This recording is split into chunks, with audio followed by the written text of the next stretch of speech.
अध्याय 1 प्रस्तावना प्रतिगमन से पहले। अध्याय 1 प्रस्तावना प्रतिगमन से पहले 4 आदमी एक गली में एक भिखारी को पीट रहे थे। बस सिर घुमाकर ही यह नजारा देखा जा सकता था, लेकिन वहां से गुजरने वालों ने इस पर ध्यान नहीं दिया क्योंकि वे चारों आदमी बदमिजाज और निकम्मे बदमाशों के लिए बदनाम थे और पीटा गया आदमी बस एक गुमनाम भिखारी था। बदकिस्मत भिखारी लुइसेन अपने शरीर को सिकोड़कर हिंसा सहता रहा। उसका कुंडलित शरीर सीवर से रेंगकर निकले चूहे जैसा लग रहा था।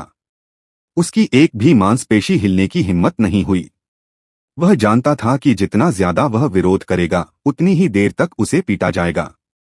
इसलिए उसने अपना मुंह कसकर बंद कर लिया और दोनों हाथों से अपना सिर ढक लिया।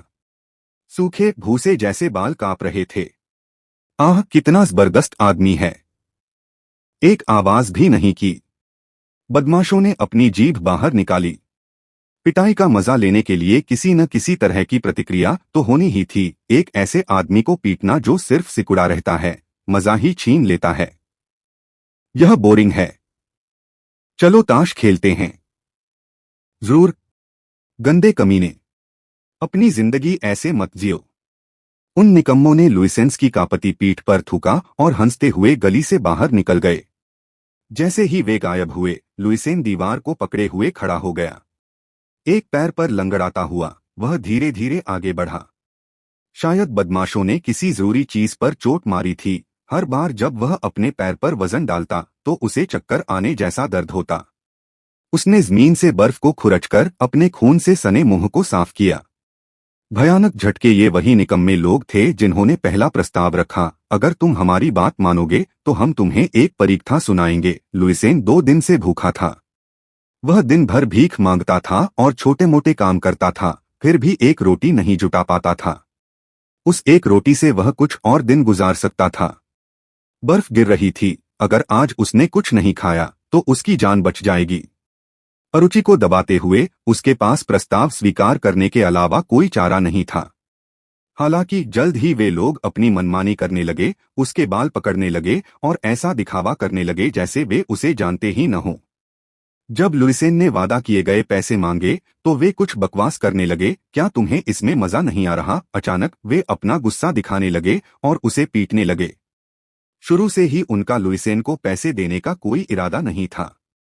अगर तुम मुझे पैसे नहीं दोगे तो कोई बात नहीं, लेकिन मुझे मारोगे क्यों? सूंघते हुए लुइसेन ने कुछ आंसू गटक लिए। बदमाशों की मार झेलने वाली जगहें धड़क रही थीं। उसका पूरा शरीर दर्द कर रहा था और उसकी आंखें धुंधली हो गई थीं, जैसे उसे बुखार चढ़ने लगा हो। हालांकि शरीर के दर्द से भी ज्यादा असहनीय उसकी पीड़ा थी। पुराने दिनों में वे लोग मेरे पैरों पर नजर डालने की हिम्मत नहीं करते थे। लुइसेन ने अपना पूरा जीवन भूख और कठिनाइयों से रहित बिताया था। उसके पिता एनीस के ड्यूक थे और उसकी मां एक राजकुमारी थीं। वह ड्यूक का इकलौता पुत्र था और जल्दी ही उसका उत्तराधिकारी बन गया। दक्षिण के उपजाऊ मैदान पूरी तरह से उसके थे। वह राज्य के केवल 4 भूस्वामियों में से एक था। अनगिनत जागीरदार उसके अधीन थे और उसे उनसे कर वसूलने और उन पर मुकदमा चलाने का अधिकार था। राज्य के दक्षिणी भाग के लिए उसे राजा के समान ही अधिकार प्राप्त थे। महान सामंतों में से एक होने के नाते उन्हें शाही राज्याभिषेक कराने का अधिकार था और वे शाही परिवार में विवाह भी कर सकते थे। राजा भी उनके साथ सावधानी से पेश आते थे और रानी ने अपने पुत्र को उत्तराधिकार का प्रबल दावेदार बनाने के लिए उन्हें युवराज का बचपन का मित्र बना लिया था। वह महल में ऐसे खेलता कूदता बड़ा हुआ जैसे वह उसका अपना घर हो। उसने दुनिया की सबसे कीमती और बेहतरीन चीजें ही खाईं और पहनी। उसे जो चाहिए था मिल गया। उसे किसी चीज की कमी नहीं थी और उसकी जिंदगी पर किसी का साया भी नहीं पड़ा। वे वर्ष बहुत अच्छे थे। लुइसेन एनीस कोई ऐसा अस्तित्व नहीं था जिसे कोई भी गुंडा घूरने की हिम्मत करे। ये वो लोग थे जिन्हें पूरी आज्ञाकारिता में उसके चरणों में झुक जाना चाहिए था। ये वो तुच्छ प्राणी थे जिनके जीवन और मृत्यु उसके शब्दों से उलट गए थे। आखिर कैसे मैं इस स्थिति में कैसे पहुंच गया? 3 साल पहले बसंत ऋतु में राजा बेहोश हो गए। राजा इतने बूढ़े और बीमार थे कि सबको पहले से ही इसका अंदेशा था। लेकिन समस्या यह थी कि बूढ़ा राजा उत्तराधिकारी तय किए बिना ही गहरी कोमा में चला गया। आखिर राजा के 2 प्रतिष्ठित पुत्र क्यों थे? सबसे बड़ा एलियन शाही उपपत्नी की संतान मात्र था, लेकिन राजा के सबसे बड़े होने के नाते उसे राजगद्दी पर कानूनी अधिकार दिया गया। अपनी उत्कृष्ट शिक्षा और चरित्र के कारण उसे अपने राजसी स्वभाव के लिए प्रशंसा मिली। छोटा भाई पेरिस रानी का बच्चा था, इसलिए उत्तराधिकार के उसके अधिकार में कोई दोष नहीं ढूंढ सकता था। हालांकि उसकी बुद्धि और चरित्र की तुलना एलियन से नहीं की जा सकती थी, फिर भी उसका व्यक्तित्व अनुकूल था और उसने अच्छी छाप छोड़ी। सभी शक्तिशाली कुलीनों ने उसका समर्थन किया। जब राजा का पतन हुआ तो दूसरे राजकुमार पेरिस ने अपनी मां रानी की शक्ति से महल पर कब्जा कर लिया। उससे कुछ समय पहले पहला राजकुमार एलियन उत्तर की ओर भाग गया, जहां उसका कुछ प्रभाव था, और उसने अपनी सैन्य उपस्थिति बढ़ानी शुरू कर दी। इन दोनों राजकुमारों के बाद राज्य दो गुटों में बंट गया और गृहयुद्ध शुरू हो गया। लुइसेन और एनीस डची प्रिंस पेरिस के पक्ष में खड़े थे। उनकी निष्ठा में कोई संदेह नहीं था, क्योंकि प्रिंस पेरिस उनके रिश्तेदार और एकमात्र मित्र दोनों थे। आधे साल तक चले गृहयुद्ध में राजकुमार एलियन विजयी हुए। युद्ध के दौरान राजकुमार पेरिस की मृत्यु हो गई, और जब प्रथम राजकुमार ने महल का नियंत्रण अपने हाथ में लिया तो रानी को आधिकारिक रूप से बंदी बना लिया गया। राजा मृत्यु के कगार पर थे, इसलिए राज्य व्यावहारिक रूप से प्रथम राजकुमार के हाथों में था। फिर उन्होंने पेरिस समर्थकों पर अपनी लोहे की गदा तान दी। यहां तक कि एनीस के ड्यूक भी इस दुर्भाग्य से बच नहीं सके। उसी वर्ष की शरद ऋतु में राजकुमार के तलवारबाज कार्लटन ने सेना का नेतृत्व करते हुए ड्यूकडम की ओर प्रस्थान किया। कार्लटन कौन है? हालांकि वह एक निम्न कुल में जन्मा था, फिर भी प्रथम राजकुमार ने उसकी अपार सैन्य शक्ति को पहचाना। वह अपने गुट का एक महत्वपूर्ण व्यक्ति बन गया। कुलीनों के बीच राजकुमार की तलवार से ज्यादा लोकप्रिय उसकी अन्य उपाधियां थीं: राजकुमार का कसाई, वध करने वाला, कुलीन नरसंहारक। वह उन लोगों से घृणा करता था जो कुलीन वर्ग में जन्म लेने के अपने सौभाग्य का बखान करते थे और अयोग्य सामंतों का तिरस्कार करता था। और लुइसेन दोनों ही थे। कार्लटन के आगमन की खबर से लुइसेन बहुत भयभीत हो गया। कार्लटन मुझे मार डालेगा, वह मुझे बुरी तरह मार डालेगा। युवा स्वामी ने सारा काम छोड़ दिया और खुद को अपने कमरे में बंद कर लिया।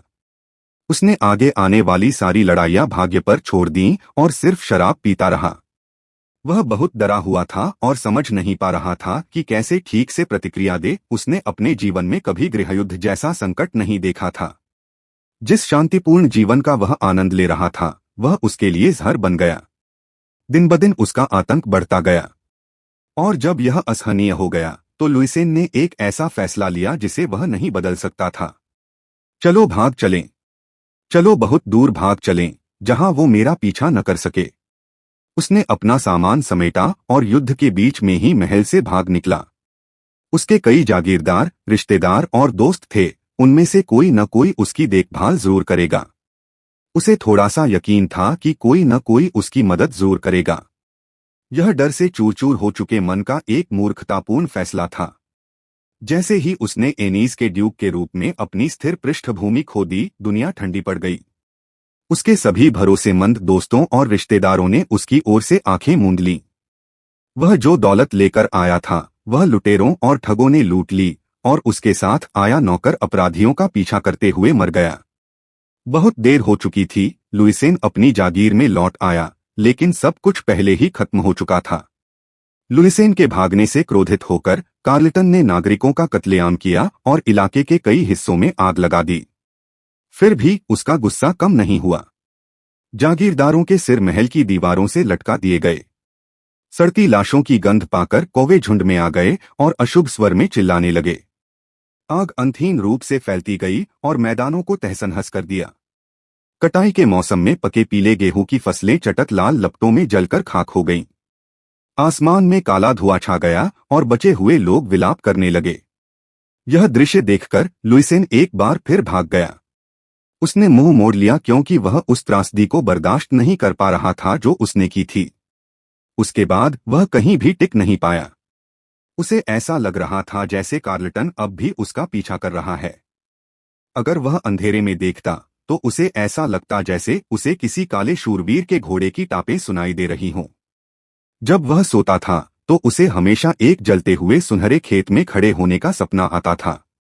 मरे हुए लोग भूत बनकर लुइसेन का पीछा करते थे। वे अपने नाखूनों से उसका चेहरा खोदते, उसकी गर्दन काटते और उसका चेहरा कुचल देते। दुखी जले हुए चेहरों के साथ वे गुस्से से उसे दोष देते और कोसते। दुनिया भटकते हुए मानसिक रूप से अस्थिर व्यक्ति के प्रति क्रूर है।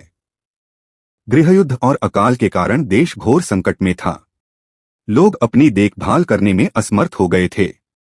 रोजमर्रा की जिंदगी अस्तव्यस्त हो गई थी और सहानुभूति और करुणा जैसी भावनाएं विलासिता बन गई थीं। लुइसेन को अपनी ताकत के बल पर जिंदा रहना पड़ा। क्या मैं इतना दयनीय और असहाय व्यक्ति था? जन्मसिद्ध अधिकार और परिवार की संपत्ति गंवाने के बाद वह कुछ भी नहीं था। लुइसेन हिसाब किताब में अच्छा नहीं था, खेती-बाड़ी भी नहीं जानता था और न ही शारीरिक श्रम के लिए उपयुक्त था। वह लड़ भी नहीं सकता था। वह दुनियादारी से अनभिज्ञ था। वह कुछ भी नहीं कर सकता था, चाहे वह जीविका कमाना भी चाहता हो। उसके पैसे जल्दी ही खत्म हो गए। उसने अपने कपड़े, जूते, यहाँ तक कि बाल भी बेच दिए, लेकिन जल्द ही उसे अपनी सीमा का एहसास हो गया। जिंदगी में पहली बार लुइसेन को भूख का एहसास हुआ। उसकी आंतें मरोड़ने लगीं और आसमान पीला पड़ गया। दर्द हो रहा है, बहुत दर्द हो रहा है। भूख लगी है, कुछ भी ठीक रहेगा। कुछ भी खाने का मन कर रहा है। उसकी आंखें उलट गईं। भूख के आगे उसका घमंड चूर चूर हो गया।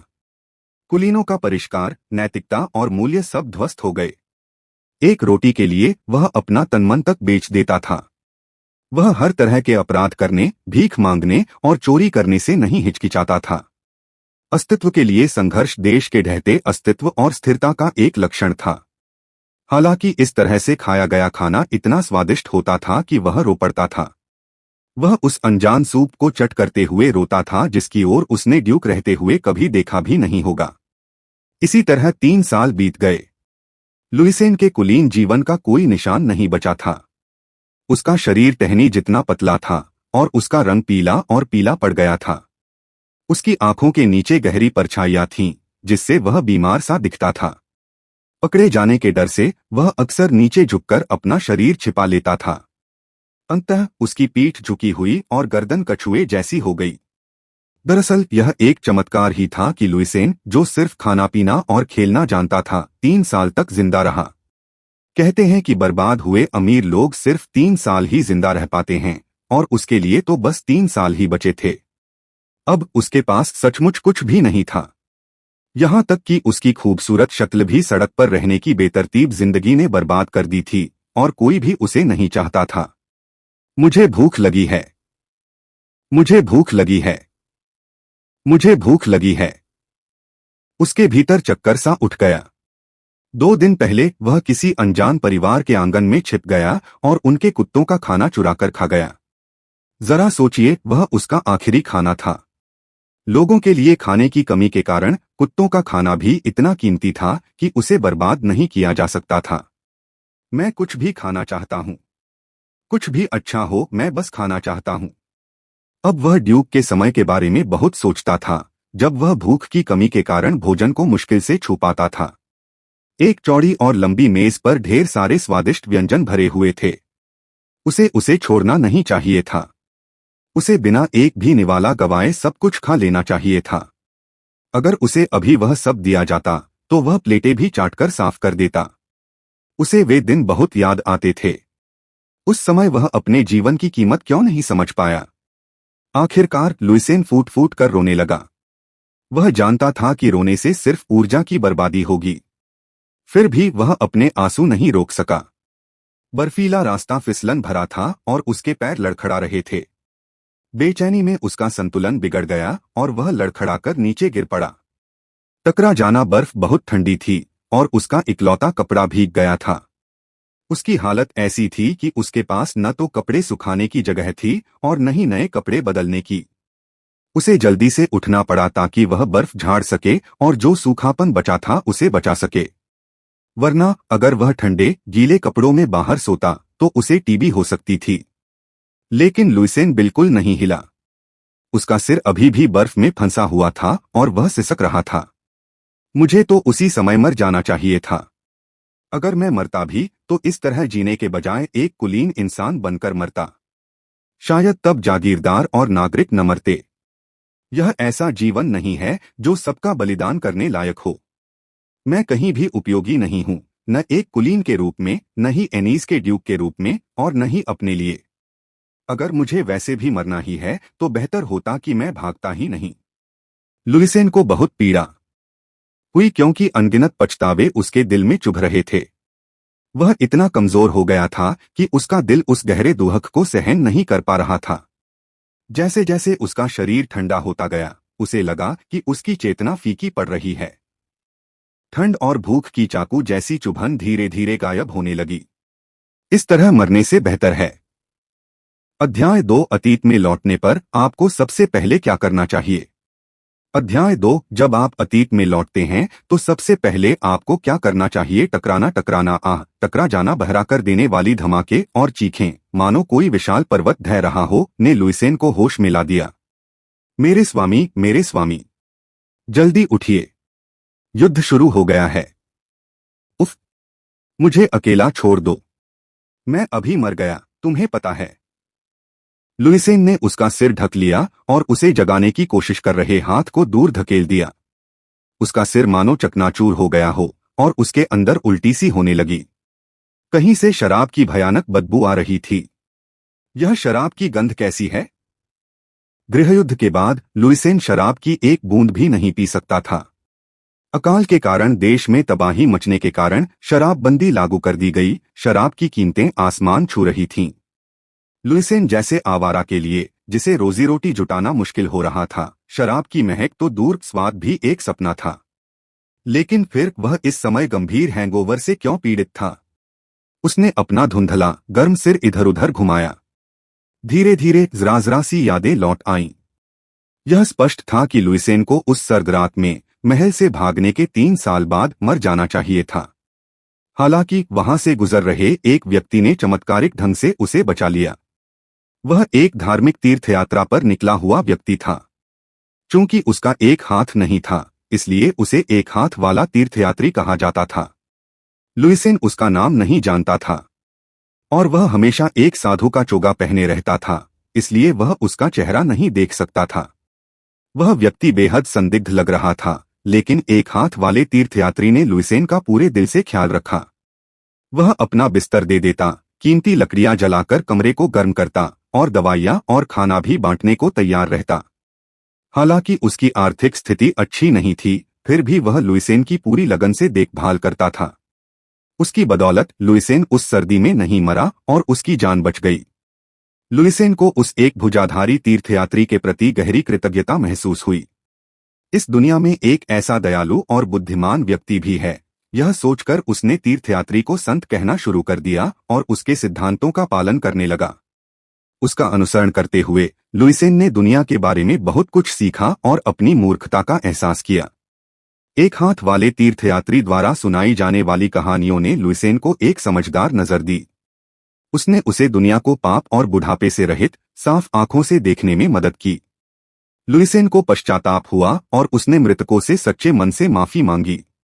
एक हाथ वाले तीर्थयात्री से मिलने के बाद उसे अब भूख नहीं लगती थी और वह छत और दीवारों से घिरा सोता था, लेकिन सड़कों ने उसके शरीर को पहले ही तोड़ दिया था। अगली सर्दी में 1 साल बाद लुइसेन ने अंतिम सांस ली। मुझे लगा कि मैं किसी पुराने केबिन में हूं। वह एक बेहद बेचैन और भयावह रात थी। सर्दी गहराने के कारण बर्फीले तूफान की तेज लहरें खिड़कियों को ऐसे हिला रही थीं मानो उन्हें चकनाचूर कर देंगी। यह जानते हुए कि यह लुइसेंस की कल रात थी, तीर्थयात्री ने चूल्हे में लकड़ियां भर दी। हर बार जब कोई अजीब आवाज गूंजती तो लुइसेन का दिल भी कांप उठता। मृत्यु बहुत डरावनी थी। वह उन लोगों से मिलने से डरता था जो उसकी वजह से मारे गए थे। अपनी जिंदगी पर पीछे मुड़कर देखना दर्दनाक था, लेकिन यह सोचकर भी डर लगता था कि अब और दिन नहीं आएंगे। आत्मा के शरीर छोड़ने की प्रक्रिया बहुत लंबी, उबाऊ और भयानक थी। आंसू बहते रहे। भाई, एक हाथ वाले तीर्थयात्री ने कहा, लुइसेंस संत। उसने लुइसेन का हाथ थाम लिया, मानो उसके दिल की इच्छा समझ गया हो। लुइसेन ने उस आदमी द्वारा लाई गई शराब से, मानो हवा से, अपने होठों को गीला किया और अपनी आखिरी वसीयत, अपनी आखिरी स्वीकारोक्ति कह दी। और फिर उसकी मृत्यु हो गई। वह आखिरी पल था जिसे लुइसेन याद कर सकता था। निश्चित रूप से तब उसकी मृत्यु हो गई थी, लेकिन फिर उसमें से शराब जैसी गंध क्यों आ रही है? क्या वह मरा नहीं? नहीं, उसके शरीर से रिश्ती उसकी जिंदगी की यादें कोई सपना तो नहीं हो सकती। क्या मैं नरक में हूं? चारों तरफ से आ रही भयानक चीखों को देखते हुए यह नर्क जैसा रहा होगा। उसे भयंकर माइग्रेन हो रहा था और ऐसा मिचली आ रही थी मानो उसे समुद्री बीमारी हो गई हो। हर बार जब वह सांस लेता तो उसके मुंह से शराब की बदबू आती। ऐसा लग रहा था मानो वह नशे में धुत होकर बेहोश हो गया हो। क्या नरक में भी हैंगओवर होता है? नरक? खैर, मुझे लगता है इसे नरक कहना गलत नहीं होगा। ऊपर से एक कर्कश आवाज आई। क्या मेरे पास कोई है? लुइसेन ने आंखें खोली। कमरा अंधेरा था, लेकिन दूसरे व्यक्ति का चेहरा पहचानने के लिए काफी था। उस आदमी के बाल लाल थे और वह दिखने में भी अच्छा था, लेकिन उसके बेसुरे चेहरे के भाव उसे सादा बना रहे थे। यह लुइसेन का मुख्य सहयोगी रगेर था। रूगर, हो? तुम यहाँ क्यों हो? रूगर उस मनहूस रात लुइसेन के साथ भाग जाता, लेकिन उसने अपने मालिक को सुरक्षित भागने का मौका देने के लिए खुद को कार्लटन के सैनिकों के हाथों पकड़वा दिया और मार डाला। लुइसेन को सबसे ज्यादा अफसोस इस बात का था कि पकड़े जाने के डर से वह लाश वापस नहीं ला सका। कृपया होश में आ जाओ। अभी बेफिक्र होकर शराब पीने का समय नहीं है। अब लुइसेन ने खाली नजरों से इधर उधर देखा। नजारा जाना पहचाना लग रहा था। हरे और सुनहरे रंगों से सजा आलीशान कमरा उसका पुराना शयनकक्ष था। हालांकि लुइसेन ने अपने इलाके से ज्यादा समय राजधानी में बिताया था, फिर भी वह उस शयनकक्ष को नहीं भूल पाया जिसका इस्तेमाल उसने जिंदगी भर किया था, जो एनिस परिवार में पीढ़ियों से चला आ रहा था। मुझे विश्वास नहीं हो रहा कि मैं इस जगह को दोबारा देख रहा हूं। यह कमरा ड्यूकडम के महल के साथ जलकर खाक हो गया था। कार्लटन ने इसका ध्यान रखा था। लो, थोड़ा ठंडा पानी पियो और अपने आप को संभालो। रूगर ने प्याला आगे बढ़ाया। लुइसेन ने बिना सोचे समझे उसे उठा लिया और पानी गटक लिया। शायद इसलिए कि वह नर्क में पहुंच गया था, या शायद इसलिए कि वह उस महल को देख रहा था जिसे उसने अपनी ही गलतियों से खो दिया था। उसका गला जल रहा था। गाह! पानी की बर्फीली ठंडक से उसका सिर घूमने लगा। क्या यह अजीब नहीं है? लुइसेन ने बिना किसी दया के उसके गालों पर चुटकी काटी। गहरा दर्द उभर आया। क्या मैं अभी जीवित हूं? क्या मैं मरा नहीं हूं? मुर्दे को दर्द का एहसास नहीं होता तो खिड़की के बाहर से ये भयानक आवाज क्यों आ रही है? वह जल्दी से खिड़की के पास दौड़ा और उसे खोल दिया। आह है। उन्हें रोको। पीछे मत हटो। मुझे बचाओ। ड्यूक के शयनकक्ष से पूरे महल का नजारा एक ही नजर में देखा जा सकता था। महल की दीवारों के ठीक बाहर युद्ध जोरों पर था। महल की सुरक्षा के कारण लाभप्रद स्थिति के बावजूद युद्ध रेखाएं लगातार पीछे धकेली जा रही थीं। लुइसेन के सैनिक भोले भाले और बिना उचित प्रशिक्षण के थे, जबकि दीवारों पर चढ़ रहे दुश्मन सैनिक सभी कुलीन थे। मानो उनकी अपरिहार्य विजय की भविष्यवाणी करते हुए दीवार पर एक नीला झंडा शान से लहरा रहा था। नीला शेर शाही परिवार का प्रतीक था। एक नीला शेर झंडा, नीला शेर का झंडा। उस झंडे को देखते ही पुरानी यादें ताजा हो गईं, मानो कल ही की बात हो। राजकुमार एलियन ने घोषणा की कि दूसरे राजकुमार का समर्थन करने वाले सभी लोग देशद्रोही हैं। उन सभी कुलीनों के लिए एक उदाहरण स्थापित करने के लिए जिन्होंने उसका समर्थन नहीं किया था, उसने एनिस डची में सैनिक भेजे। कार्लटन, जो पहले राजकुमार का तलवारबाज, कसाई, कुलीन जल्लाद और अन्य सभी प्रकार के भयानक उपनामों से जाना जाता था, ने सेना को ड्यूक के क्षेत्र में पहुंचाया। कार्लटन ने उन्हें शाही परिवार के शासन के आगे आत्मसमर्पण करने की सलाह दी। हालांकि नाम मात्र के लिए वे शाही परिवार के जागीरदार थे, लेकिन ड्यूक ऑफ एनीज ने लंबे समय तक दक्षिण पर उसके स्वामी के रूप में शासन किया था। ड्यूक, जिसने गुप्त रूप से शाही परिवार को नीचा दिखाया था, उसकी शक्ति के आगे झुकना स्वीकार नहीं कर सका। महल ने अपने द्वार बंद कर लिए और युद्ध का विकल्प चुना। उसका मानना था कि अगर वे डटे रहे तो कई दक्षिणी लॉर्ड, जो उसके जागीरदार थे, उन्हें सहायता प्रदान करने के लिए आएंगे। युद्ध शुरू होने के बाद महल को गिरने में केवल 3 दिन लगे। सिर्फ 3 दिन। रूगर, युद्ध शुरू हुए कितने दिन हो गए हैं? क्या तुम्हें याद भी नहीं? क्या तुमने शराब के अलावा कुछ और लिया था? कितने दिन? यह कल शुरू हुआ था, इसलिए यह दूसरा दिन है। दूसरे दिन? यह वही रात थी जब लुइसेन भाग गया था। मैं इस पर विश्वास नहीं कर सकता। लुइसेन उदास होकर हंसा। मैं समय में पीछे चला गया। क्यों, सारी रातों में से मैं उसी रात वापस आ गया जिसका मुझे सबसे ज्यादा अफसोस है। उसे यकीन नहीं हुआ। लुइसेन ने अपनी मुट्ठी भींची और खिड़की के फ्रेम पर मुक्का मारा। धड़ एन्नेट दर्द करता है। तुमने ईंट के ढांचे पर मुक्का मारा, जाहिर है दर्द तो होगा ही। तुमने कोई अजीब सी चीज उठाई और खा ली, है ना? हाँ, मैं अपने मालिक के हुक्म के मुताबिक ही कर रहा हूँ। इस गंदगी में भी इतना कि मेरे तलवों में आग लग गई है और तुम यहाँ धुआं उड़ा रहे हो। मैंने कहा मैंने कुछ भी नहीं लिया। या वास्तव में क्या मैंने ऐसा किया? लुइसेन को लगा जैसे उसका दिमाग खराब हो गया है। नए साल के जश्न में उसे अक्सर ऐसी ही चीजें पसंद आती थीं और मौत के डर के चलते शायद ऐसा न करने की कोई वजह भी नहीं थी। शायद मैंने किया थोड़ा सा। ठीक है, अभी समय है। लड़ाई जोरों पर है, कोई हमारी तरफ ध्यान नहीं देगा। हुँ? क्या? लुइसेन ने भावशून्य स्वर में पूछा। उसे लगा जैसे वो सपना देख रहा है। क्या शराब पीने के बाद उसे कोई अजीब सपना आया था? ये लुइसेन एनीस तो भिखारी नहीं बन सकती थी। हमें दौड़ना होगा।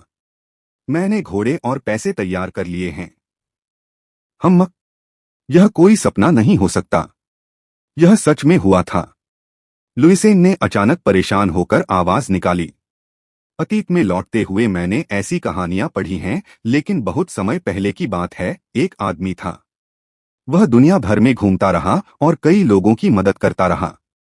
सभी उसे संत कहकर उसकी प्रशंसा करते थे, लेकिन वह खुश नहीं रह पाता था। ऐसा इसलिए था क्योंकि उसने अतीत में एक बहुत बड़ा पाप किया था। भले ही वह अच्छे कर्मों से प्रायश्चित कर रहा था, फिर भी वह दुखी महसूस कर रहा था। एक दिन उसने ईश्वर से एक इच्छा की। वह अपने प्रियजनों को पुनर्जीवित करना चाहता था। ईश्वर को उस संत पर दया आ गई और उन्होंने उसकी इच्छा पूरी कर दी। उन्होंने संत को अतीत में वापस भेज दिया ताकि वह स्वयं उन्हें बचा सके। यह एक ऐसी किंवदंती थी जो राज्य के सभी नागरिकों को ज्ञात थी, नैतिकता सिखाने और आस्था जगाने के लिए गढ़ी गई एक कल्पना। लेकिन वह कहानी उसकी वास्तविकता बन गई थी। हालांकि लुइसेन कोई संत नहीं था। मैं क्यों? वह एक पापी था। उसने एक गलत फैसला लिया जिससे कई लोग मौत के मुंह में चले गए और अकाल का एक कारण भी बना। एक इंसान की वजह से कितने लोग मारे गए। उसे एक संत जैसा अवसर कैसे दिया जा सकता था? अध्याय 3। गृहयुद्ध से पहले भी लुइसेन एक स्वच्छंद मूर्ख था। अपने राजसी कर्तव्यों को त्याग कर उसने अपनी जवानी राजधानी में खेलने खाने पीने में बर्बाद कर दी। वह आलसी, उदासीन और दुनिया से बेपरवाह था। हालांकि संत से मिलने के बाद उसे अपनी कई गलतियों का पश्चाताप हुआ, फिर भी वह एक पतित आत्मा था जिसका नरक दोनों हाथों से स्वागत करेगा। शायद श्रीमान एक्स शस्त्र तीर्थयात्री, मेरे संत ने मेरी मदद की। लुइसेन के हृदय में एक गहरी भावना उमड़ पड़ी। हाँ, ऐसे समर्पित और दयालु व्यक्ति ने ही इस दयनीय जीवन के लिए यह अवसर अवश्य निर्मित किया होगा। या हो सकता है कि वह अतीत में किसी न किसी तरह संतों की महान योजना में शामिल रहा हो। खैर, सब कुछ उनकी कृपा का ऋणी था। ड्यूकनिम 1। हमें जल्दी करनी होगी, कोई दूसरा अवसर नहीं मिलेगा। 1 मिनट रुको। वह प्रार्थना में संत को अपना अंतिम धन्यवाद देना चाहता था। हालांकि रूगर ने लुइसेन को प्रार्थना करने का मौका नहीं दिया। यह आराम करने का समय नहीं है। मेरे स्वामी अच्छी तरह जानते हैं कि कसाई कितना क्रूर हो सकता है। उसने एक आदमी को उसके चारों अंगों को घोड़े से बांधकर और उसे चीरकर मार डाला। बचे हुए धड़ पर थूका गया और गालियां दी गईं। वह एक क्रूर और बदमाश आदमी है। मैंने सुना है कि वह रईसों से घृणा करता है ना? अगर वह तुम्हें पकड़ ले तो तुम्हें कोई मामूली मौत नहीं मिलेगी। वह पूरी अत्याचारी शक्ति के साथ यहां आ रहा है। पता नहीं वह तुम्हारे साथ क्या करेगा, मेरे स्वामी। रूगर कांप उठा। अभी या कभी नहीं। हम हारने वाले हैं, हम निश्चित रूप से हारने वाले हैं, चाहे कुछ भी हो जाए। तो क्या आप चाहते हैं कि हम युद्ध के बीच में ही अपना इलाका छोड़कर भाग जाएं? इसमें गलत क्या है? वो सब लोग तुम्हारी रक्षा के लिए लड़ रहे हैं। अगर तुम मर जाओ तो कोई मतलब नहीं है। लुइसेन ने आह भरी। उसका भूतकाल रुगरटैंड की बात से सहमत था और फिर भाग गया था। उस समय उसने सोचा था कि भागना ही उसके बचने का एकमात्र रास्ता है। वह कल्पना भी नहीं कर सकता था कि उसके बाद कैसी जिंदगी होगी। उसे बस जिंदा होने का सुकून मिला था। जैसे वह पहले भी बेफिक्र होकर जीता था, उसे थोड़ा बहुत भरोसा था कि सब ठीक हो जाएगा। बहुत मूर्ख और आलसी। लुइसेन ने कहा, बस इतना ही काफी है। मेरा भागने का कोई इरादा नहीं है। अगर तुम जाना चाहते हो तो जो चाहो करो, मैं तुम्हें दोष नहीं दूंगा। आप क्या कह रहे हैं? मैं भागूंगा नहीं। जो लोग मर गए थे और लुइसन की अपनी जिंदगी की खातिर यही सही फैसला था। वह जो कुछ भी कर रहा था उसे दोबारा नहीं झेल सकता था। मैं एक महान व्यक्ति के रूप में मरना पसंद करूंगा। वह अपनी नई जिंदगी कैसे बर्बाद कर सकता था? वह एक रईस की तरह जिएगा। वह औपचारिक रूप से आत्मसमर्पण करेगा। इस तरह हर कोई बच जाएगा। ड्यूकडम की सैन्य शक्ति कमजोर थी, लेकिन फिलहाल वह अच्छी स्थिति में थी। शायद इसीलिए पहले उसे लगा था कि वह अपने प्रतिद्वंद्वी से मुकाबला कर सकता है। लेकिन कार्लटन जानबूझकर समय का इंतजार करते हुए टालमटोल कर रहा था। जब उन्हें पता चला कि लुइसेन भाग गया है तो उन्होंने आधे दिन से भी कम समय में महल पर कब्जा कर लिया। तो फिर अब वह जानबूझकर समय क्यों टाल रहा था? कार्लटन आक्रामक था, उसके हाथ क्रूरता फैलाते थे और वह युद्ध में कभी पीछे नहीं हटता था। उसका पसंदीदा शगल घमंडी रईसों को कुचलना, अपमानित करना और वश में करना था। रईसों का अहंकार जितना ऊंचा होता, अंत में वे उतने ही दयनीय हो जाते। लुइसेन उसका पसंदीदा शिकार होता। वह भव्य महलों पर कब्जा करने, सदियों पुरानी परंपराओं और सम्मानों को कुचलने के लिए उत्साहित होता। फिर भी कोई यह मान सकता है कि प्रथम राजकुमार के पास कार्लटन को घसीटने के लिए मजबूर करने का कोई कारण जरूर था। संत ने यही समझाया। लुइसेन को संत के प्रचुर ज्ञान और गहरी अंतर्दृष्टि पर विश्वास था। एनीस डची 4 भव्य राजसी परिवारों में से एक था। उनकी शक्ति राजा के अधिकार के बराबर थी। हालांकि पहले राजकुमार का मानना था कि केंद्रीकृत शासन व्यवस्था आदर्श है, लेकिन उसे लागू करने की वैधता का अभाव था। उसे लंबे समय से यह भ्रम था कि उसके छोटे भाई की तुलना में बहुत कम कुलीन लोग उसका समर्थन करते हैं। गृहयुद्ध जीतने के बाद उन्होंने कुलीनों की वफादारी जीतकर अपनी कमजोरियों को दूर करने की कोशिश की। ड्यूक ऑफ एनीस को राजा चुनने का अधिकार था। हालांकि युद्ध में प्रथम राजकुमार की जीत हुई थी, लेकिन महान सामंतों की वफादारी का गहरा अर्थ था। संत ने कहा कि लुइसेन की जीवन रेखा राजकुमार एलियन के प्रति उसकी वफादारी पर निर्भर थी। बेहतर होता कि तुम उसके लिए झुक जाते। व्यस्त होने से पहले ही आत्मसमर्पण कर देना ही बेहतर है। जब तक वह टूट न जाए तब तक डटे रहना पहले राजकुमार की इच्छा के विरुद्ध होगा। एनीस का एक ड्यूक जो अंत तक आज्ञा नहीं मानेगा, वह राजकुमार की वैधता पर एक धब्बा बन जाएगा। राजकुमार एलियन ऐसा अपमान बर्दाश्त नहीं करेगा। उस समय कार्लटन की क्रूर भोगविलास की शक्ति प्रकट हो जाएगी और यह जानना मुश्किल था कि ड्यूक का क्या होगा।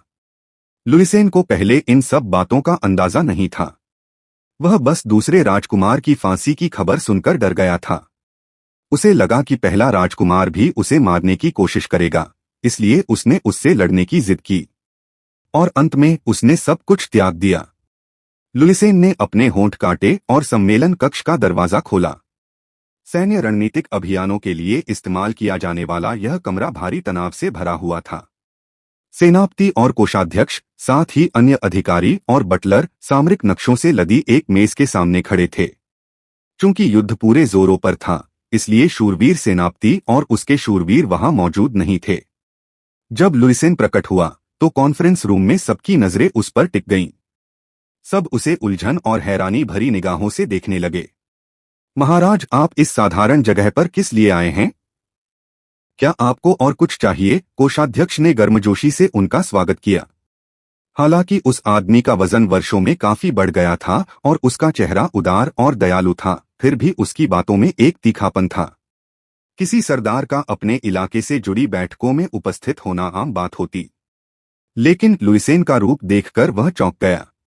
जब उसने सुना कि लुइसेन ने खुद को अपने कमरे में बंद कर लिया है तो उसने मन ही मन उपहास किया था। पहले तो लुइसेन कोषाध्यक्ष के व्यंग्य को समझ ही नहीं पाता था, लेकिन भटकते जीवन ने उसे कुछ समझ विकसित कर दी थी। वह शर्मिंदगी से लाल हो गया। वह तुम्हारा स्वामी है, ध्यान रखो कि तुम क्या कहते हो। बटलर ने लुइसेन का पक्ष लिया, लेकिन लुइसेन उसे देखना भी बर्दाश्त नहीं कर सका। कहा जाता है कि इस अपराध से पहले कार्लटन ने लुइसेन के ठिकाने के बारे में जानकारी के लिए बटलर को प्रताड़ित किया था। उसने अंत तक कुछ भी नहीं बताया और अंततः उसके सारे अंग काटकर उसे किसी नाले में छोड़ दिया गया। क्या बात है? हम तो बस किसी जरूरी बात पर बात कर रहे थे, जनरल ने कहा। उसकी सख्त निगाहों के सामने लुइसेन के कंधे हल्के से कांप उठे। जनरल हमेशा उस पर सख्ती बरतता था। उसके माता पिता, जो लुइसेन के बचपन में ही मर गए थे, की ओर से जनरल उसका पालक था और संपत्ति के मामलों में उसका प्रतिनिधि था।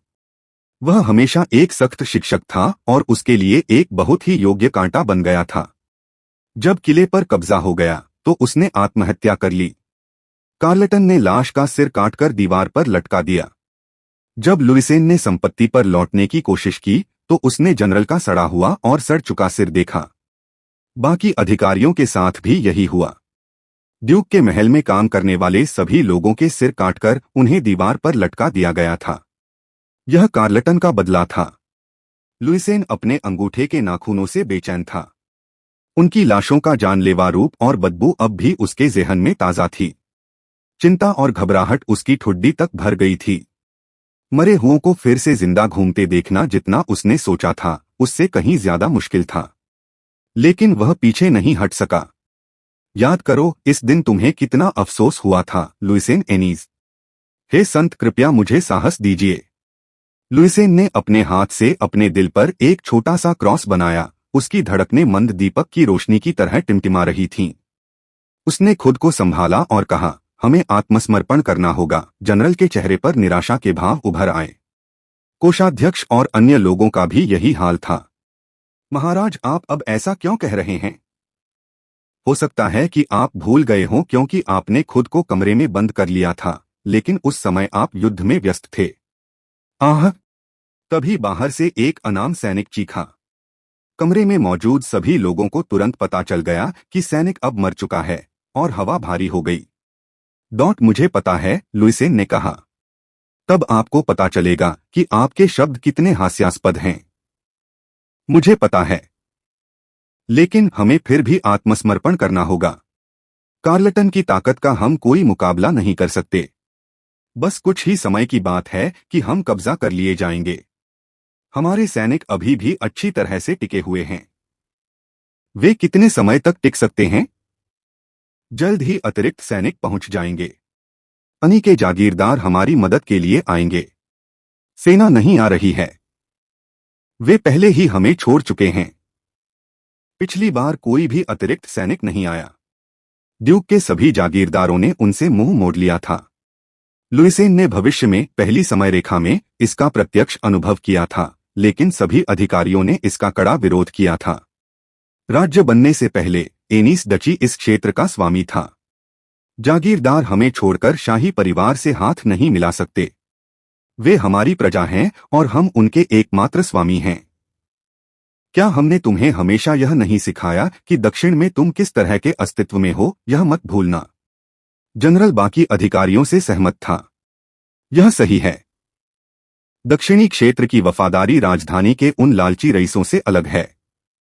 एक अन्य अधिकारी ने कहा, महाराज, आप शायद इस बारे में कुछ नहीं जानते होंगे क्योंकि आपने अपना सारा समय राजधानी में बिताया है। नहीं, समय बदल गया है। गृहयुद्ध शुरू होने से पहले ही दोनों राजकुमार अपने गुट बना रहे थे। पहले राजकुमार ने छोटे और मध्यम दर्जे के सामंतों को अपनी ओर आकर्षित किया। उसने उन्हें पुराने अनुबंधों को तोड़कर एक नई व्यवस्था स्थापित करने का वादा करके लुभाया। नतीजतन जागीरदार ड्यूक ऑफ एनीस को एक ऐसे सामंत के रूप में नहीं देखते थे जिसकी रक्षा की जानी थी, बल्कि एक मोटा शिकार समझते थे जिस पर वे पेट भर खाना चाहते थे। मानो वे डची के बिखरने का इंतजार कर रहे थे। जागीरदारों ने अपने स्वयं के काउंटी की रक्षा के लिए लड़ाई में अपना दिल नहीं लगाया। वैसे भी मेरे शब्द उन्हें मनाने के लिए कभी भी पर्याप्त नहीं होंगे। ड्यूक के सलाहकार सक्षम थे, लेकिन उन्हें अपने ड्यूकल इतिहास पर बहुत गर्व था और वे काफी रूढ़िवादी थे। लुइसेन ने कहा, जरा ध्यान से सोचो। अगर वे सचमुच हमारी मदद करने वाले होते तो कार्लटन के तलवार निकालने से पहले ही सैनिक भेज देते। क्या किसी परिवार ने हमें अपनी सहायक सेना भेजी है? कोषाध्यक्ष थोड़ा परेशान हो गया। लुइसन की बातें बेतुकी नहीं थीं। अध्याय 4 न तो राजकुमार एलियन और न ही कार्लटन हमें अभी मारना चाहते हैं। वे बस हमारा आत्मसमर्पण चाहते हैं। ड्यूक के लिए राजकुमार के प्रति अपनी अधीनता दिखाना ही काफी है, लुइसेन ने कहा। अगर राजकुमार हमारी अधीनता चाहता है तो हमें कमजोर होकर और पीछे नहीं हटना चाहिए। जनरल ने तर्क दिया। दक्षिण के शासक के रूप में हमारा सम्मान दांव पर है। क्या सम्मान आपको पोषण देता है? जनरल को गुस्सा आ गया। क्या एनीस के ड्यूक को यही कहना चाहिए? क्या इन सुनहरे खेतों का मालिक एक नाजायज राजकुमार के कुत्ते से डर गया है? मेरा मतलब ये नहीं था। हाँ, मुझे डर जरूर लगा, लेकिन मैंने ये फैसला हम सबके लिए लिया है। अगर राजकुमार डची छोड़ देता तो कार्लटन उस इलाके को बेरहमी से कुचल देता। अगर ऐसा हुआ तो नतीजा लुइसेन के पहले देखे गए उजाड़ भविष्य से बेहतर नहीं होगा।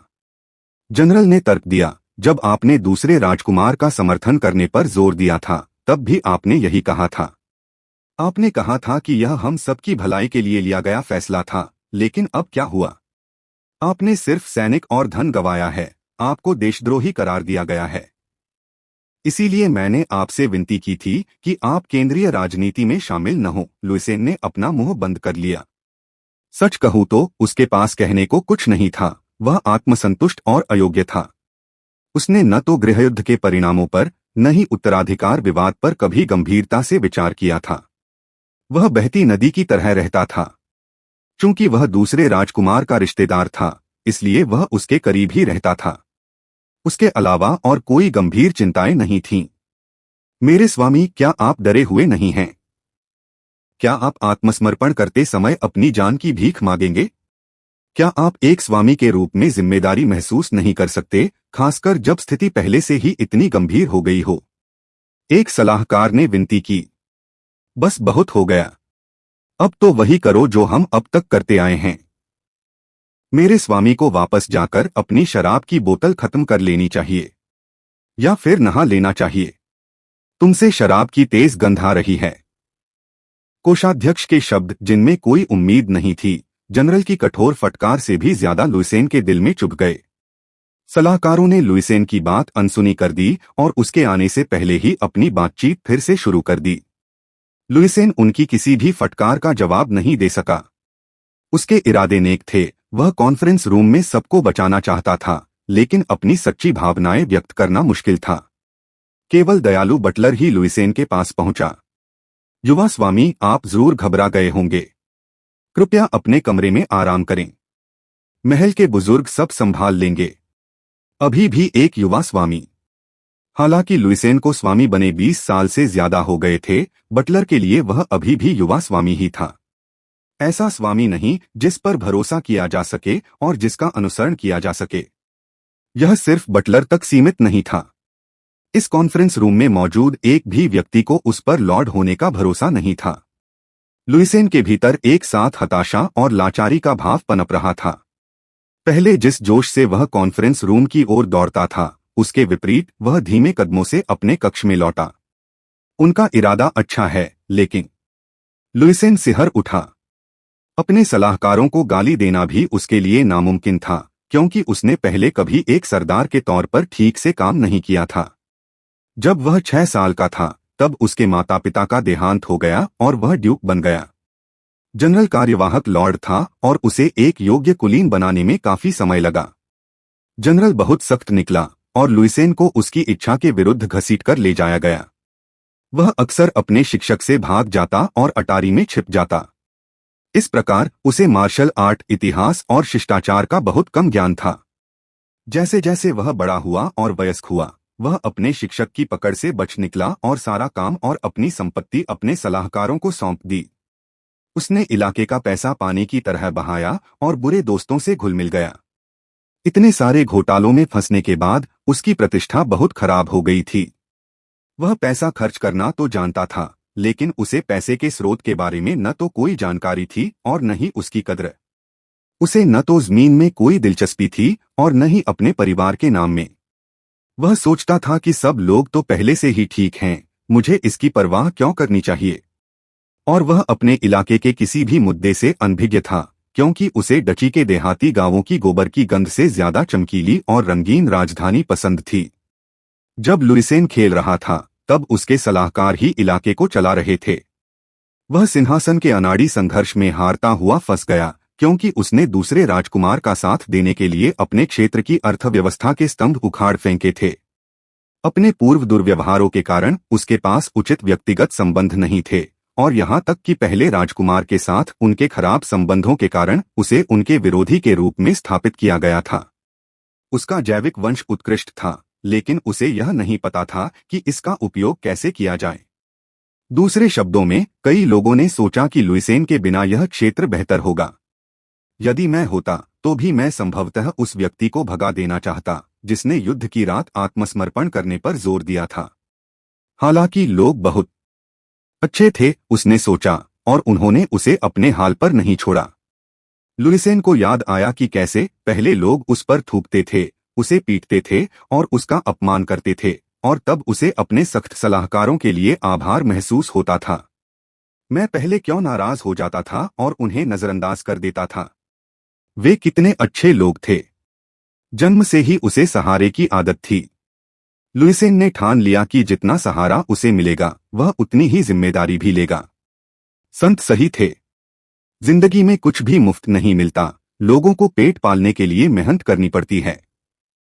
इसी बात को ध्यान में रखते हुए लुइसेन ने अब ठान लिया था कि कम से कम अपनी जीविका तो कमाएगा ही।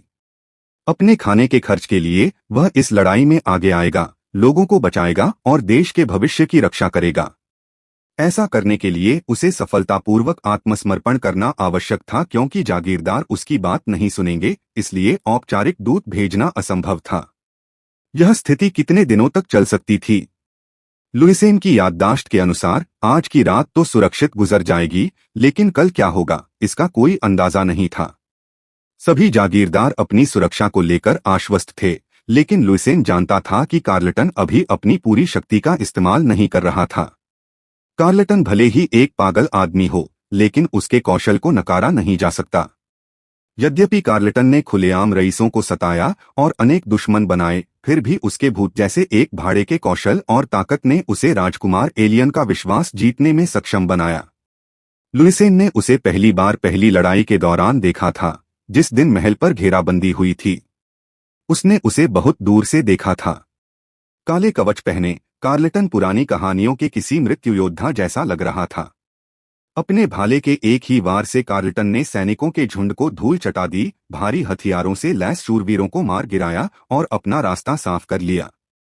उस आदमी के बारे में अनगिनत लेख और किस्से राजधानी में फैले हुए थे, लेकिन फिर भी वे लुइसेन को उसे व्यक्तिगत रूप से देखने के लिए तैयार करने के लिए पर्याप्त नहीं थे।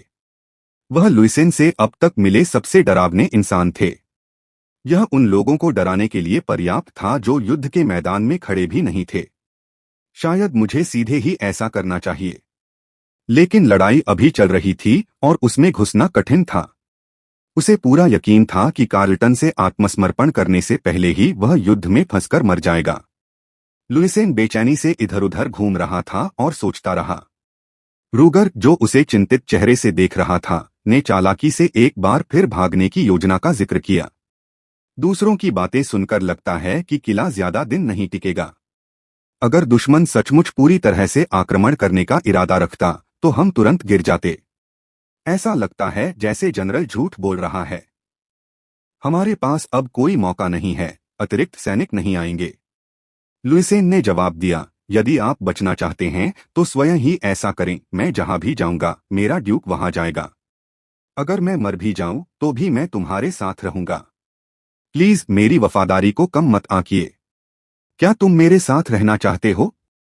लेकिन कौन जाने मेरे ड्यूक को उस कसाई से कैसी जबरदस्त बेइज्जती झेलनी पड़ेगी। वो तो राक्षस है, जानते हो। क्या तुम्हें याद है? रूगर ने समझाया, मैंने तुम्हें सब कुछ बता दिया था। भगवान के लिए उसने रस्सियों और घोड़ों से एक विस्काउंट के बेटे के अंग फाड़ डाले थे। कल्पना करना भी मुश्किल है कि तुम्हें इतनी शर्मनाक और भयानक मौत मिली होगी। रूगर के पास शब्दों का एक अनोखा संगम था। अगर वही शब्द दोहराए भी जाते तो रूगर की वाक्पटुता उन्हें ज्यादा वास्तविक बना देती। शब्द आपके जहन में बस जाते। कार्लटन की बदनामी के बारे में बताते हुए रूगर ने दोनों हाथों और पैरों से बेतहाशा इशारे किए। लुइसन की रीढ़ में एक सिहरन दौड़ गई।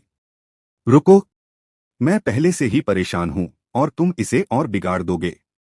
घबराकर लुइसेन ने अपनी बाहों में भर लिया। जब लुइसेन अंधेरे की आड़ में भागा था तब कार्लटन ने उसका पीछा किया था। वह रात एक दुःस्वप्न बनकर रह गई थी जिसने लंबे समय तक उसके सपनों को सताया था।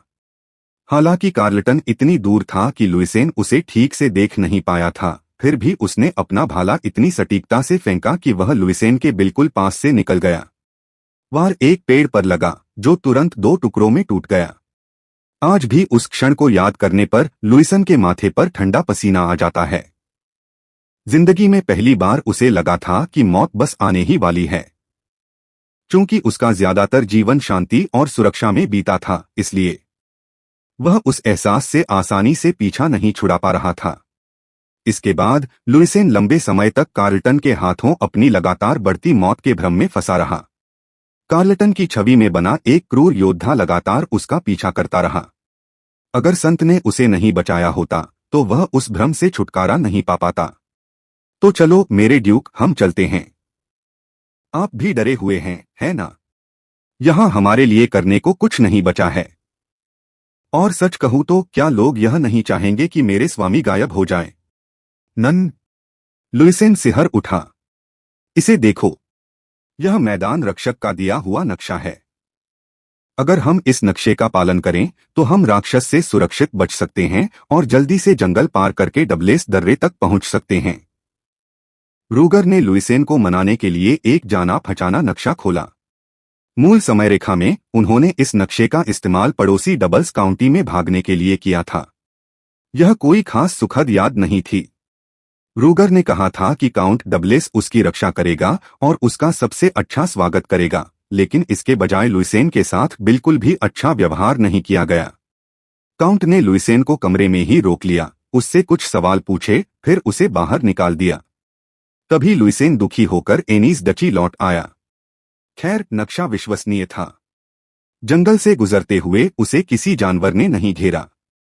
हो सकता है कि एक भी गलत रास्ता उसे कार्लटन की सैनिक छावनी के पास ले गया हो। मुझे वह नक्शा दे दो लो।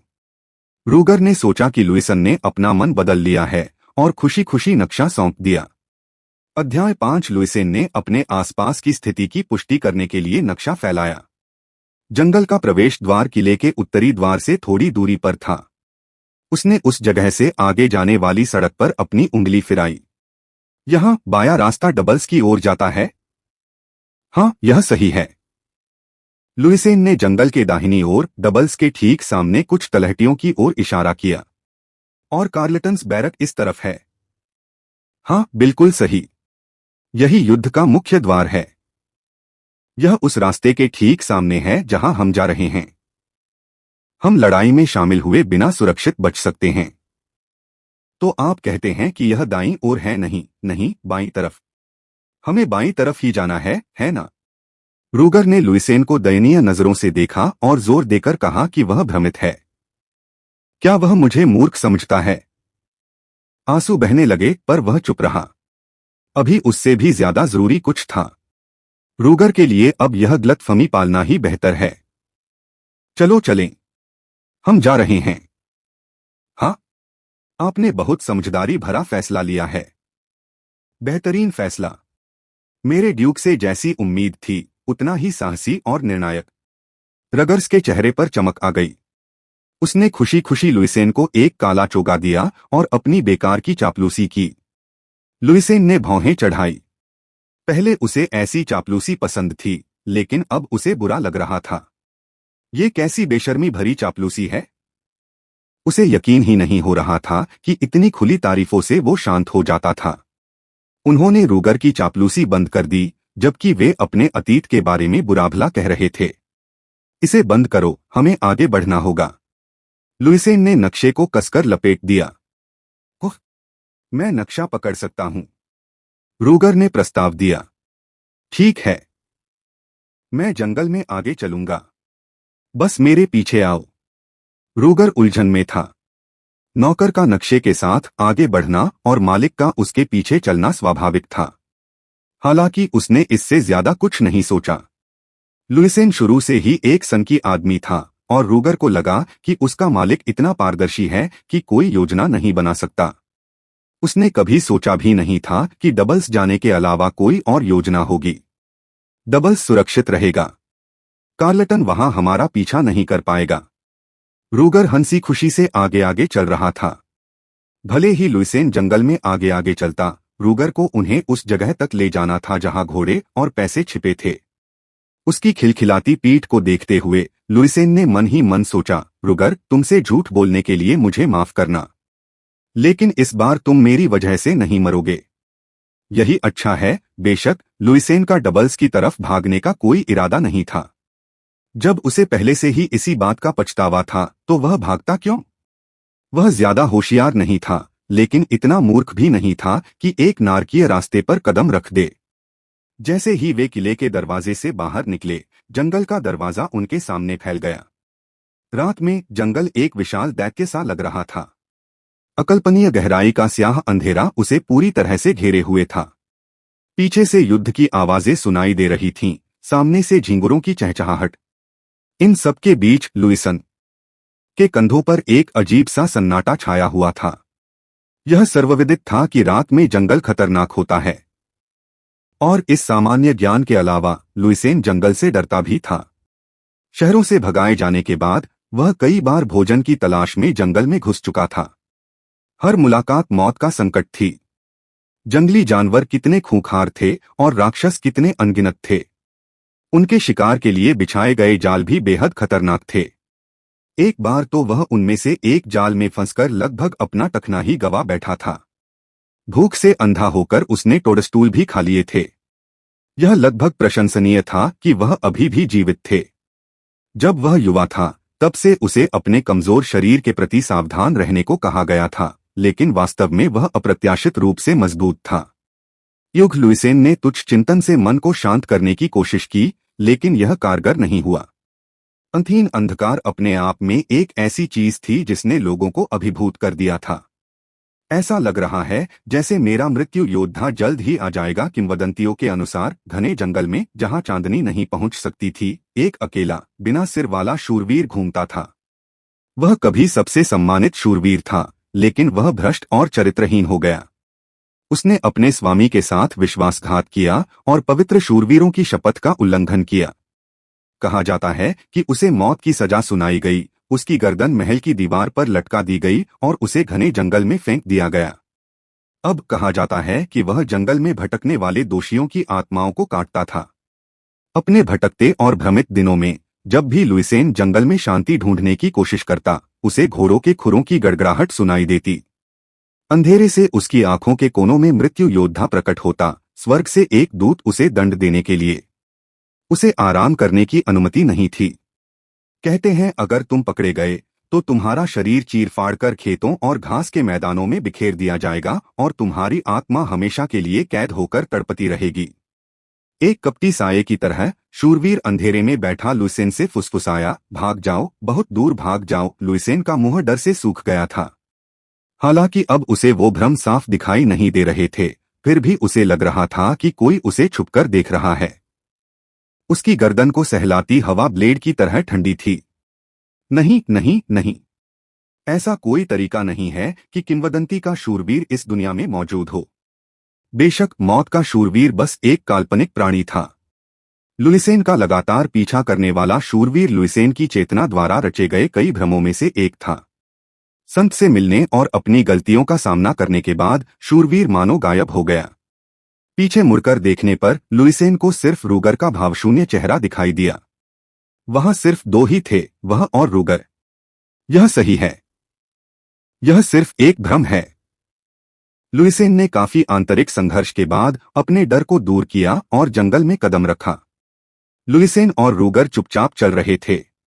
जैसे जैसे वे आगे बढ़ते गए, सड़क संकरी होती गई और पौधों की झाड़ियां उनके घुटनों तक पहुंच गईं। पुराने लंबे समय से खड़े पेड़ घने और घने थे और उनके तनों के बीच की खाली जगहों में अंधेरा भरा हुआ था। दोनों अपनी घनी शाखाओं की वजह से चांद की हल्की चमक से छिप गए थे। मुझे लगता है कि मेरे सामने कुछ है। लुइसेन कदम दर कदम आगे बढ़ता रहा, हालांकि उसे लग रहा था कि वह रोने ही वाला है। उसके हाथ में जो लैंप था, उससे उसके पैरों के आसपास का इलाका तो दिखाई दे रहा था, लेकिन उसकी लौ इतनी छोटी और कमजोर थी कि रात में जंगल को पार नहीं कर सकती थी। अचानक आई तेज हवा ने पत्तों को हिला दिया। लुइसेन ने डर के मारे अपने कंधे झुका लिए। उफ, मैं तो मरने से डर गया हूं। लुइसेन अभी भी लगातार आगे बढ़ रहा था, लेकिन जो डरावना था वह निर्विवाद था। उसने रूगर की ओर देखा। वह चुपचाप बिना कुछ बोले अपने मालिक का पीछा कर रहा था। अगर वह अपनी सामान्य बेतुकी बातें कर रहा होता तो यह इतना डरावना नहीं होता। मेरे ड्यूक।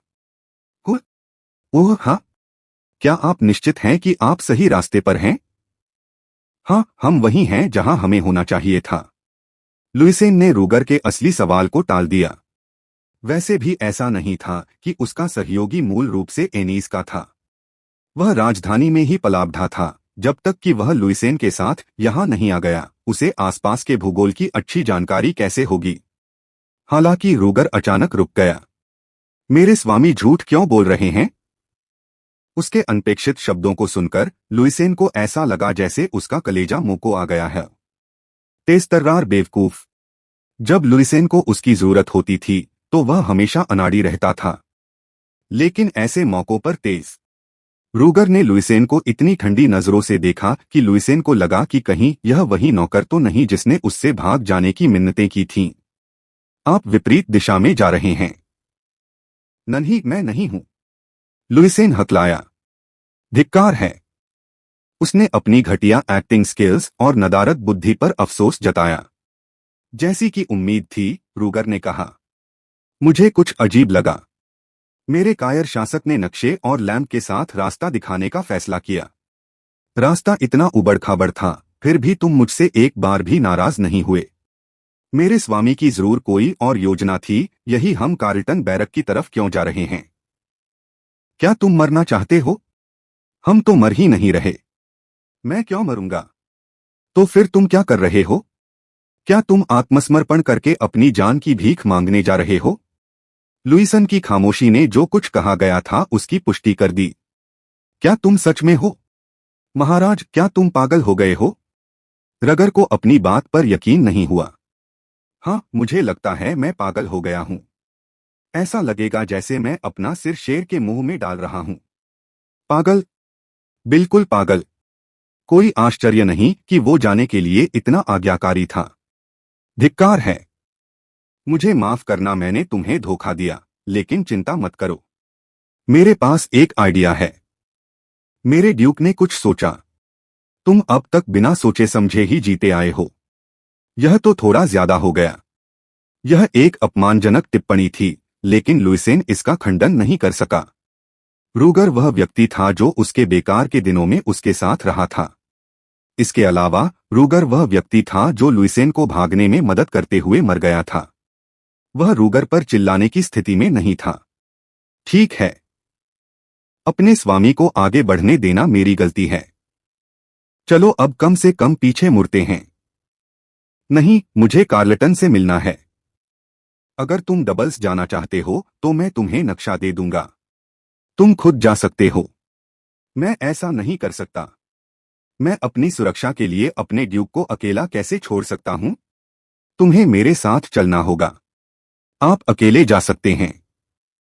रूगर की निष्ठा स्पष्ट थी, लेकिन लुइसेन का हृदय दृढ़ था।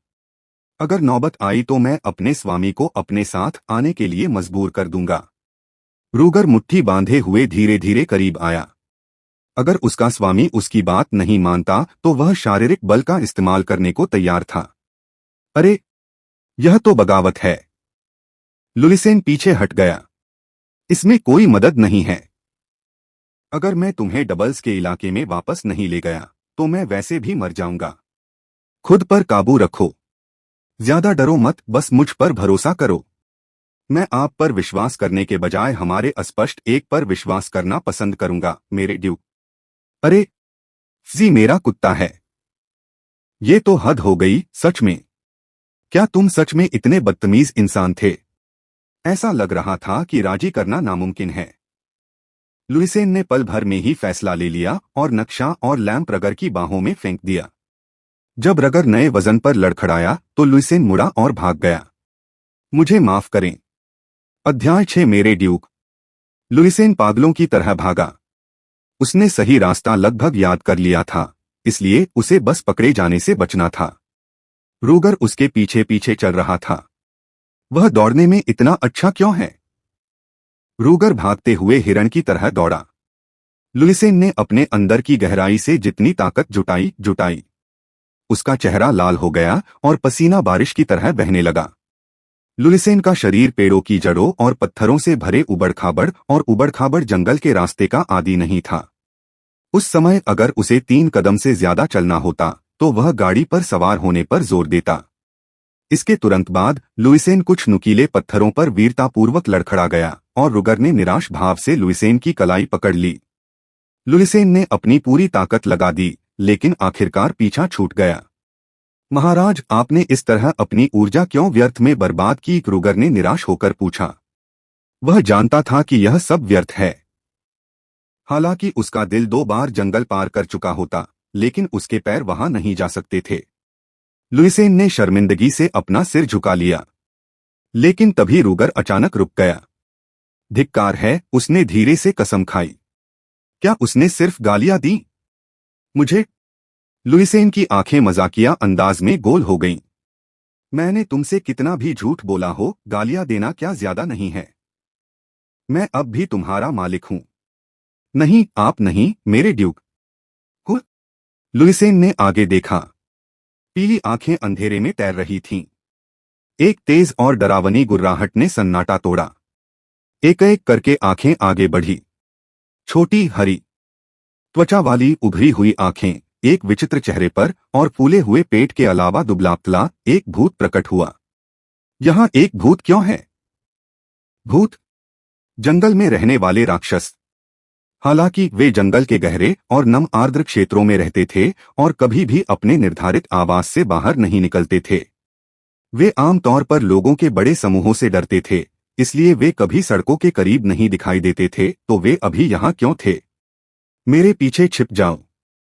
रूगर अपनी तलवार निकाल चुका था। लुइसेन सहज ज्ञान से उसकी पीठ के पीछे कूद पड़ा। 3 भूत उनके पास आए, लेकिन केवल रूगर के पास तलवार थी।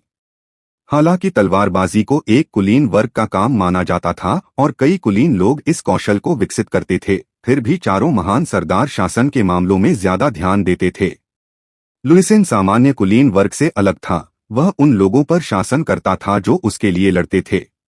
चूंकि वह कभी भी किसी आधिकारिक पद पर तलवार का इस्तेमाल नहीं करता था, इसलिए उसने कभी तलवारबाजी ठीक से नहीं सीखी थी। वह यात्रा के लिए तलवार भी नहीं रखता था। पहले तो वह सीखना नहीं चाहता था, लेकिन अब वह चाहता था कि काश वह अधिक अध्ययनशील होता। उसके अनुचर उसे लेटर नाइफ का इस्तेमाल करने से भी रोकते थे, क्योंकि उन्हें डर था कि कहीं वह खुद को चोट न पहुंचा दे। इसलिए अगर लुइसेन तलवारबाजी सीखना चाहता तो उसे जरूर कड़ा विरोध झेलना पड़ता। खैर, उनके सामने जो भूत थे वो ज्यादा गंभीर समस्या थे। हरे राक्षसों ने उनके बीच की दूरी धीरे धीरे कम कर दी। शुक्र है कि रूगर अपनी आम छवि के विपरीत तलवार चलाने में काफी माहिर था। स्थिति और भी खराब हो सकती थी। मैं उन्हें रोककर तुम्हारे पीछे चलूंगा। कृपया बाईं ओर डबल्स की दिशा में दौड़ो, रूगर ने कहा। ठीक है। Cake cake. सभी भूतों ने एक साथ हमला किया। उसी समय रूगर आगे बढ़ा और तलवार उनकी एक गर्दन पर तान दी। बिना किसी बाहरी हरकत के उसकी तलवार ने एक साफ वार किया और राक्षस का सिर धड़ से अलग हो गया। केघक। एक अकेला भूत चीख के साथ तुरंत बुझ गया। भूतों के घेरे में एक दरार पड़ गई। अब लुइसेन तुरंत उस खाई से होकर दुश्मन के बैरक की ओर भागा। ड्यूक, अरे लानत है! मैंने कहा बाईं ओर। माफ करना, लुइसेन चिल्लाया।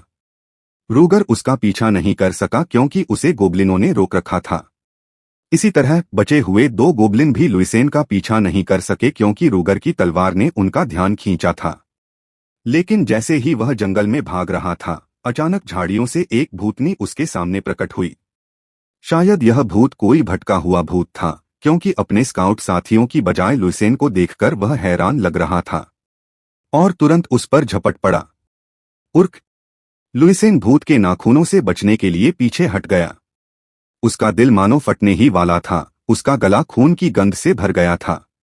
उसकी जांघों की मांसपेशियां ऐंठ रही थीं, और जब भी उसका पैर जमीन पर पड़ता, उसके टखने में दर्द होता। शायद जंगल में लड़खड़ाते हुए उसके टखने में मोच आ गई थी। अफसोस की बात है कि विरोधी भूत काफी फुर्तीला था। लुइसेन बचने के लिए पीछे की ओर भागता रहा, लेकिन आखिरकार लड़खड़ाकर जमीन पर गिर पड़ा। धड़ मेरे ड्यूक! रूगर चिल्लाया, लेकिन वह अपने मालिक की मदद करने नहीं आ सका। भूतनी भयावह रूप से हंसी और लुइसेन के पास पहुंची। उसकी छोटी पीली आंखें चमक रही थीं। उसके दांत इंसानों के विपरीत घने और नुकीले थे, जो आपस में टकराते हुए भयानक खड़खड़ाहट की आवाजें निकाल रहे थे। यह दृश्य गंदा और भयावह था। लुइसेन पीछे की ओर रेंगने लगा और जो कुछ भी उसके हाथ में आया उसे गोबलिन की दिशा में फेंकने लगा। दूर हटो और पास मत आओ! Cake cake! लुइसेन के संघर्ष का कोई असर नहीं हुआ। भूत ने अपना डंडा, जो उसके अपने सिर के बराबर था, हवा में ऊंचा उठा दिया। उस डंडे के एक ही वार से लुइसेन का नाजुक सिर कुचल जाता और वह सीधे स्वर्ग पहुंच जाता। ये भूत दिखने से कहीं ज्यादा ताकतवर थे। इन्हें यूं ही राक्षस नहीं कहा जाता। शायद एक ही झटके में मर जाना इतना बुरा नहीं होगा। एक लंबी, बेढंगी और बेकार जिंदगी जीने से बेहतर शायद तुरंत मर जाना ही होता। उसने पहले कितनी बार सोचा था कि पापपूर्ण और कष्टदायक जिंदगी जीने से बेहतर मर जाना होता। जब संत ने अपने होठों को शराब से भिगोया और दोनों धीरे धीरे मौत के दूत का इंतजार कर रहे थे, तो लुइसेन डर गया था, लेकिन उसे थोड़ी राहत भी मिली थी कि आखिरकार उसे आजादी मिल जाएगी। वह कल्पना भी नहीं कर सकता था कि उसे अतीत में वापस भेज दिया जाएगा। लेकिन अगर मैं यहाँ मर गया, तो हर कोई यही सोचेगा कि मैं भागते समय मर गया, है ना? कितना दयनीय! वह एक ऐसा राजा बनेगा जो युद्ध से कायरतापूर्वक भागते हुए गलत रास्ता अपनाने के कारण भूतों के हाथों मारा जाएगा। अगर वह यहीं मर गया, तो उसकी प्रतिष्ठा पहले से भी बदतर हो जाएगी। राज्य के छोटे छोटे लोगों के बीच उसका नाम अपमान के तौर पर लिया जाएगा। मैं यहां नहीं मर सकता। जरा सोचो लुइसेन, मैं राक्षसों से कैसे निपटूंगा? लुइसेन को अचानक एक हाथ वाले तीर्थयात्री के शब्द याद आ गए, वह संत जिस पर वह बहुत विश्वास करता था। आंखें! लुइसेन ने थोड़ी मिट्टी उठाई और उसे भूत की आंखों में फेंक दिया। साथ ही उसने पूरी ताकत से उस पर लात मारी। यह लात काफी जोरदार थी, जिसमें उसका सारा गुस्सा और बेबस होकर मरने से इनकार समाया हुआ था। भूत का शरीर धड़ाम से पीछे की ओर गिरा और इस झटके से उसमें ऐंठन होने लगी। क्या उसकी लात वाकई इतनी तेज थी? क्या उसमें एक ही लात से भूतों को मार डालने की कोई छुपी हुई क्षमता थी? मैंने नहीं सोचा था कि यह काम करेगा। लुइसेन ने पलकें झपकाईं। जब उसने फिर से भूत की लाश की ओर देखा, तो उसने देखा कि एक भाला उसके शरीर में घुस गया है। जैसे ही उसका पैर भूत से टकराया, मानो कोई भाला उड़कर आया हो और उसे मार डाला हो। अगर मैं पीछे नहीं हटता और गॉब्लिन को लात नहीं मारता तो शायद मैं भी मर जाता। उसकी कांपती त्वचा में रोंगटे खड़े हो गए। जब उसने डरी हुई आंखों से लाश को देखा, तो अंधेरे में किसी चीज ने उसका ध्यान खींचा। एक मृत्यु शूरवीर। अंधेरे में मौत का एक काला शूरवीर खड़ा था। उसने काला कवच और काली टोपी पहनी हुई थी, यहां तक कि उसका घोड़ा भी पूरा काला था। ऐसा लग रहा था मानो किसी शूरवीर की परछाई जिंदा हो गई हो। धीरे धीरे उसका घोड़ा लुइसेन के पास पहुंचा। खड़खड़ाहट खनक कवच उसके आने का संकेत दे रहा था। हर हरकत के साथ उसके जोड़ खड़खड़ा रहे थे और खुद से रगड़ खा रहे थे। लोहे की ठंडी अंगूठी लुइसन के कानों में खरोंच रही थी। नहीं, मौत का शूरवीर बस मेरा अपना भ्रम है।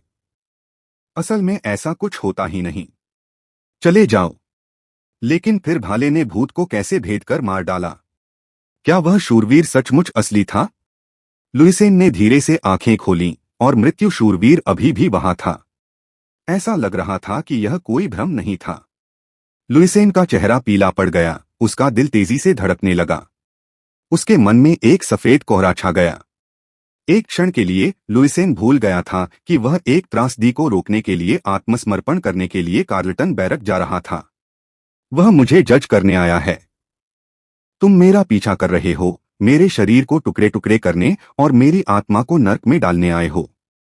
लुइसेन ने मौत के शूरवीर से दूर रेंगने की कोशिश की, लेकिन वह जमीन पर छटपटाता रहा। उसे ऐसा लग रहा था जैसे उसके हाथ पैर लकवाग्रस्त हो गए हों। लुइसेन पर भूत का सामना करने के समय से बिल्कुल अलग दबाव था। उसे घुटन महसूस हो रही थी।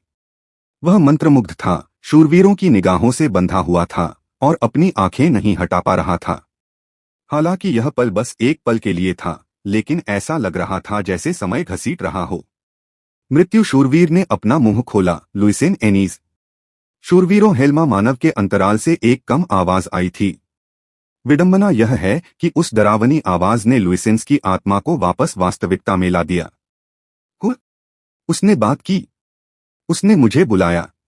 तभी लुइसेन को ध्यान आया कि उसके सामने खड़ा शूरवीर बिना सिर का नहीं था।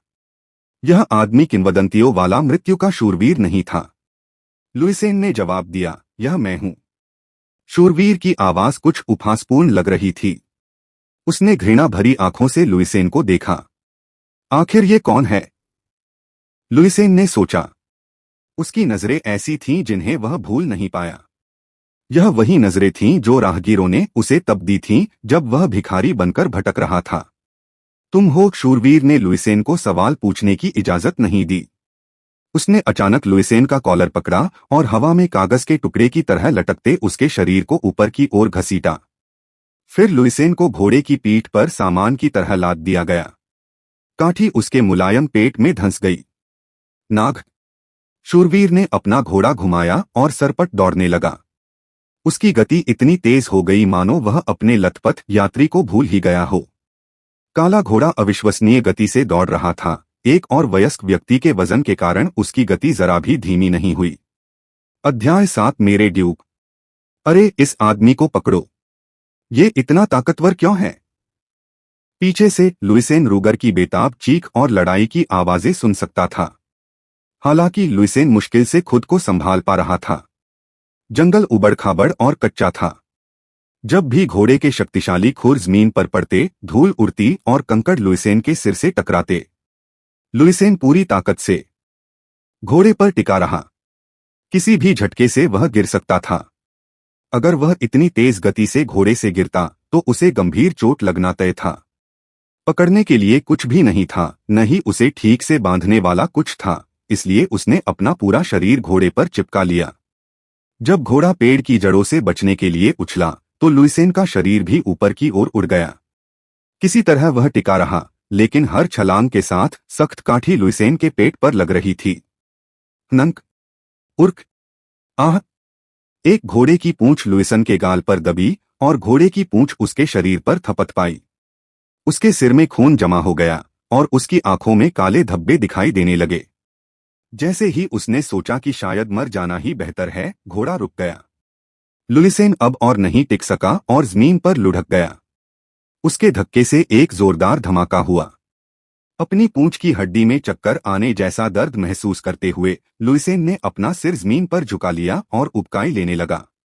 उसका शरीर अभी भी ऐसा लग रहा था मानो दौड़ते हुए घोड़े पर लड़खड़ा रहा हो।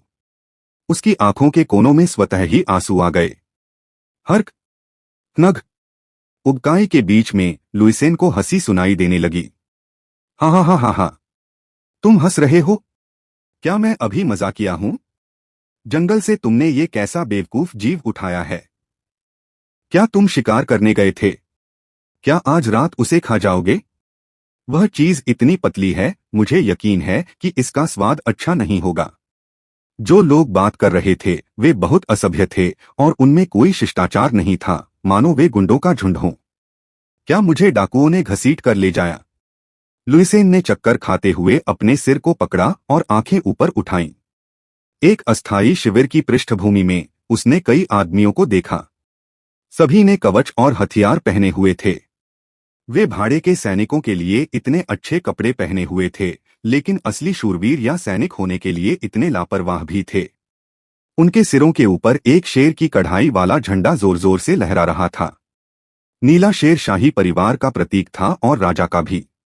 वह झंडा केवल राजा की उपस्थिति या राजा के दूत के ऊपर ही फहराया जा सकता था।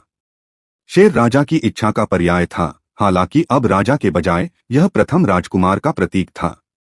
किसी भी स्थिति में इस ध्वज को फहराने वालों की पहचान शीघ्र ही स्पष्ट हो गई। कार्लटन की सेना, क्या यह आदमी कार्लटन है? उनकी उत्पत्ति के बारे में कई अस्पष्ट अटकलें थीं। ज्यादातर लोग उन्हें किसी कुलीन व्यक्ति के नाजायज बेटे के बजाय किसी भाड़े के राजा का बेटा मानते थे। बाद में पता चला कि वह उत्तर पश्चिमी क्षेत्र में रहने वाले 1000 लोगों की एक जनजाति का हिस्सा थे जो अपनी जीविका के लिए घोड़े पालते थे। कार्लटन बचपन में ही अपने घर से भाग गया था और भाड़े के सैनिक के रूप में राक्षसों से भरपूर उत्तरी इलाकों में घूमता रहा, फिर पहले राजकुमार की नजर में आया और उसका अनुचर बन गया। इस प्रकार वह गृहयुद्ध में सबसे उल्लेखनीय प्रतिभाओं में से एक बन गया, जिसने कई प्रसिद्ध कुलीन शूरवीरों को हराया। हालांकि उनके विशिष्ट उग्र स्वभाव और विद्रोही रवैये ने अभिजात वर्ग को नाराज कर दिया। नतीजतन जब राजकुमार एलियन अंतः सिंहासन पर बैठे तो कार्लटन नए सत्ता संरचना में सबसे पहले हटाए गए। अभिजात वर्ग का अपमान। खरगोश के शिकार के बाद कुत्ते को मारने का एक आम बहाना। एक उसकी फांसी की आधिकारिक घोषणा जनता में फैला दी गई, लेकिन कई लोगों ने अनुमान लगाया कि कार्लटन फांसी से ठीक पहले भागने में कामयाब हो गया था। शायद वह किसी पहाड़ी झोपड़ी में जाकर डाकू बन गया हो, या शायद किसी मंदिर में उसका धर्म परिवर्तन कर दिया गया हो। वैसे भी गृहयुद्ध के दौरान वह पहले राजकुमार के सबसे करीबी विश्वासपात्रों में से एक थे। तुम मुझे जानते हो? लुइसेन ने कांपती आवाज में पूछा। मैंने दूसरे आदमी को तुम्हें ड्यूक कहते सुना। कार्लटन रूगर की बात कर रहा था। उसी समय कार्लटन के साथ शिकार पर गए दूसरे सैनिक रूगर को अपने कंधों पर डाले हुए वापस लौटे। उसे कोई चोट नहीं लगी थी। मैं देखूंगा। यह बात सुनकर वह क्या कर सकता था? लुइसेन ने हताश होकर अपनी जीभ बाहर निकाली। कार्लटन की बात सुनकर बाकी सैनिक भी भड़क उठे। सच में? एक रईस? क्या रईस उससे ज्यादा साफ सुथरा नहीं होता? लुइसेन बेहद लथपथ लग रहा था। वह कीचड़ और भूतों के खून से सना हुआ था और घोड़े की पीठ पर सवार होने के कारण उसके बाल और कपड़े उलझ गए थे। तभी लुइसेन को उसके रूप का एहसास हुआ और उसने थोड़ा संभलने की कोशिश की, हालांकि थोड़ी देर से। वह कांपते पैरों पर खड़ा हुआ और अपनी पैंट से धूल झाड़ने लगा। फिर पूरी ताकत से उसने अपनी पीठ सीधी की, बाल समेटे और अपने कपड़े करीने से सजाने लगा। कुछ भी खास साफ सुथरा नहीं हुआ था, लेकिन उसके शरीर में बसी स्वाभाविक कुलीन शान उसकी हरकतों में साफ दिखाई दे रही थी। भगोड़े के रूप में उसके साल कठोर थे, लेकिन वह एक रईस के रूप में बिताए अपने दिनों को कभी नहीं भूल सका। जैसे ही उसने अपना डर दूर किया, उसकी नाजुक और परिष्कृत सुंदरता किसी विरासत की तरह चमक उठी। चांदनी में उसके गाल सफेद हो गए और बालों में सुनहरे रंग के कण चमक उठे। एक बार जब वह अपनी नाजुक मुद्रा में आ गया तो उसका भिखारी रूप अर्थहीन हो गया, बल्कि वह एक अंधेरी पृष्ठभूमि वाला एक कुलीन युवक लगने लगा, मानो किसी गायक गायिका की कहानी का कोई मुख्य पात्र हो। सैनिक आपस में ओह करने लगे और विस्मय विमुग्ध स्वर में बकने लगे। मैं अपना परिचय फिर से ठीक से दूंगा। मैं लुइसेन एनीस हूँ, ड्यूक ऑफ एनीस। लुइसेन ने अपना सिर उठाया और कार्लटन को गौर से देखा। वह अंदाजा नहीं लगा पा रहा था कि उस काले हेलमेट के पीछे किस तरह का भाव छिपा होगा। क्रूर और ठंडी आंखें झांक रही थीं। यह मत दिखाओ कि तुम कितने पराजित हो। मैं कोई भगोड़ा, आवारा या राज्य का सबसे बड़ा मूर्ख नहीं हूं। अभी मैं महान स्वामी लुइसेन एनीस, एक ड्यूक हूं। लुइसेन ने मन ही मन साहस के लिए ये शब्द दोहराए। संत ने यही सलाह दी थी। डरने से क्या फायदा? उसका विरोधी एक इंसान था, कोई देवता नहीं। और एक इंसान होने के नाते वह अभी भी एक अस्तित्व था जो समाज द्वारा अपनी कलाई पर बांधे गए अनुशासन और रुतबे से बच नहीं सकता था। लुइसेन का शरीर विशाल कृषि भूमि का स्वामी था, उसे कहीं भी धमकाया नहीं जाना चाहिए था। एनीस का ड्यूक, उस महल का मालिक। सैनिक एक बार फिर उत्तेजित हो गए। कार्लटन अकेला था जो शांत रहा। फिर उसने जोरदार ठहाका लगाया। आप एनीस के ड्यूक हैं? मुझे यकीन नहीं था, पर मुझे यकीन नहीं हो रहा था कि यह नेक महिला रात में जंगल में ऐसे भटक रही थी जैसे कोई भगोड़ा कर्जदारों से भाग रहा हो। कार्लटन की शत्रुता स्पष्ट थी। उसका लहजा खुलेआम व्यंग्यात्मक था और उसकी आंखों में अनावृत तिरस्कार झलक रहा था। हालांकि सामाजिक मानदंड लुइसन के पद के प्रति सम्मान की मांग करते थे, फिर भी उसने अपना तिरस्कार नहीं छिपाया। बहुत डरावना है। मैं तो मरने तक डर गया हूं। लुइसेन ने तुरंत जवाब दिया। उसे चिंता थी कि कहीं कार्लटन अपने भालू जैसे हाथों से उसे न मार दे। अंधेरे की आड़ में भागना? बिल्कुल नहीं। तो फिर क्या हो सकता है? आह! चांदनी, एक सुनसान इलाका, दो आदमी साथ। कार्लटन ने लुइसेन की तरफ अनुचित इशारा किया। कार्लटन के हंसने पर उसके सैनिक भी उसके पीछे पीछे चल पड़े। साले, ये क्या बेइज्जती है? ड्यूक का अपमान करने की तुम्हारी हिम्मत कैसे हुई? रगर के इस गुस्से से कार्लटन की आंखें और भी खतरनाक हो गईं। कृपया चुप रहो, लुइसेन ने सोचा। लुइसेन ने रूगर को घृणा से भरी नजरों से देखा। कार्लटन इसलिए नहीं हंस रहा था क्योंकि उसे यह स्थिति मजेदार लग रही थी, वह लुइसेन के अहंकार को कुचलना चाहता था। क्या वह देख नहीं पा रहा था कि कार्लटन की आंखों में मुस्कान नहीं थी? इसके अलावा लुइसेन को अपमान सहने की आदत थी। अपनी इस गिरावट से पहले वह भले ही अपने गुस्से पर काबू पाने के लिए जाना जाता था, लेकिन अब का लुइसेन अलग था। वह और भी ज्यादा व्यंग्यात्मक टिप्पणियों का आदी था और इससे भी ज्यादा उसका मजाक उड़ाया गया था। जब शब्दों के साथ शारीरिक पीड़ा न हो तो उसे सिर्फ शब्दों की परवाह क्यों करनी चाहिए? यह भी सच नहीं है। मैं यहां आपसे मिलने आया हूं, लुइसेन ने कहा।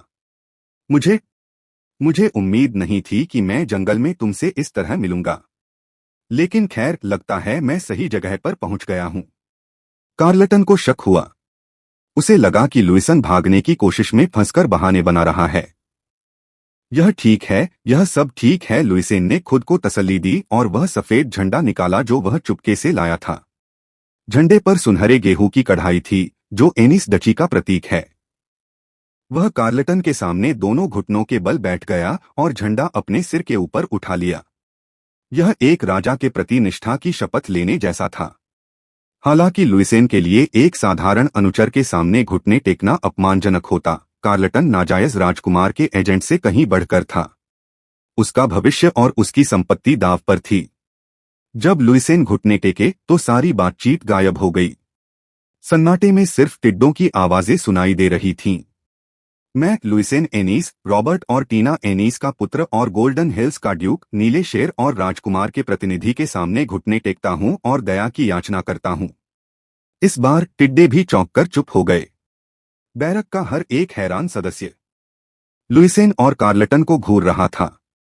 उनके चारों ओर ठंडी हवा चल रही थी और कार्लटन का घोड़ा धीरे से हिनहिना रहा था। अध्याय 8। तुम आत्मसमर्पण करने वाले हो? क्या तुम पागल हो गए हो, ड्यूक? कार्लटन हक्का बक्का होकर मुस्कुराया। उसकी हंसी की आवाज तीखी थी, जो लुइसन की पीठ में चुभ रही थी। अब तुम आत्मसमर्पण कर रहे हो? अगर तुम अपनी जान बचाना चाहते थे तो तुम्हें कल ही खुले हाथों से अपने दरवाजे खोल देने चाहिए थे।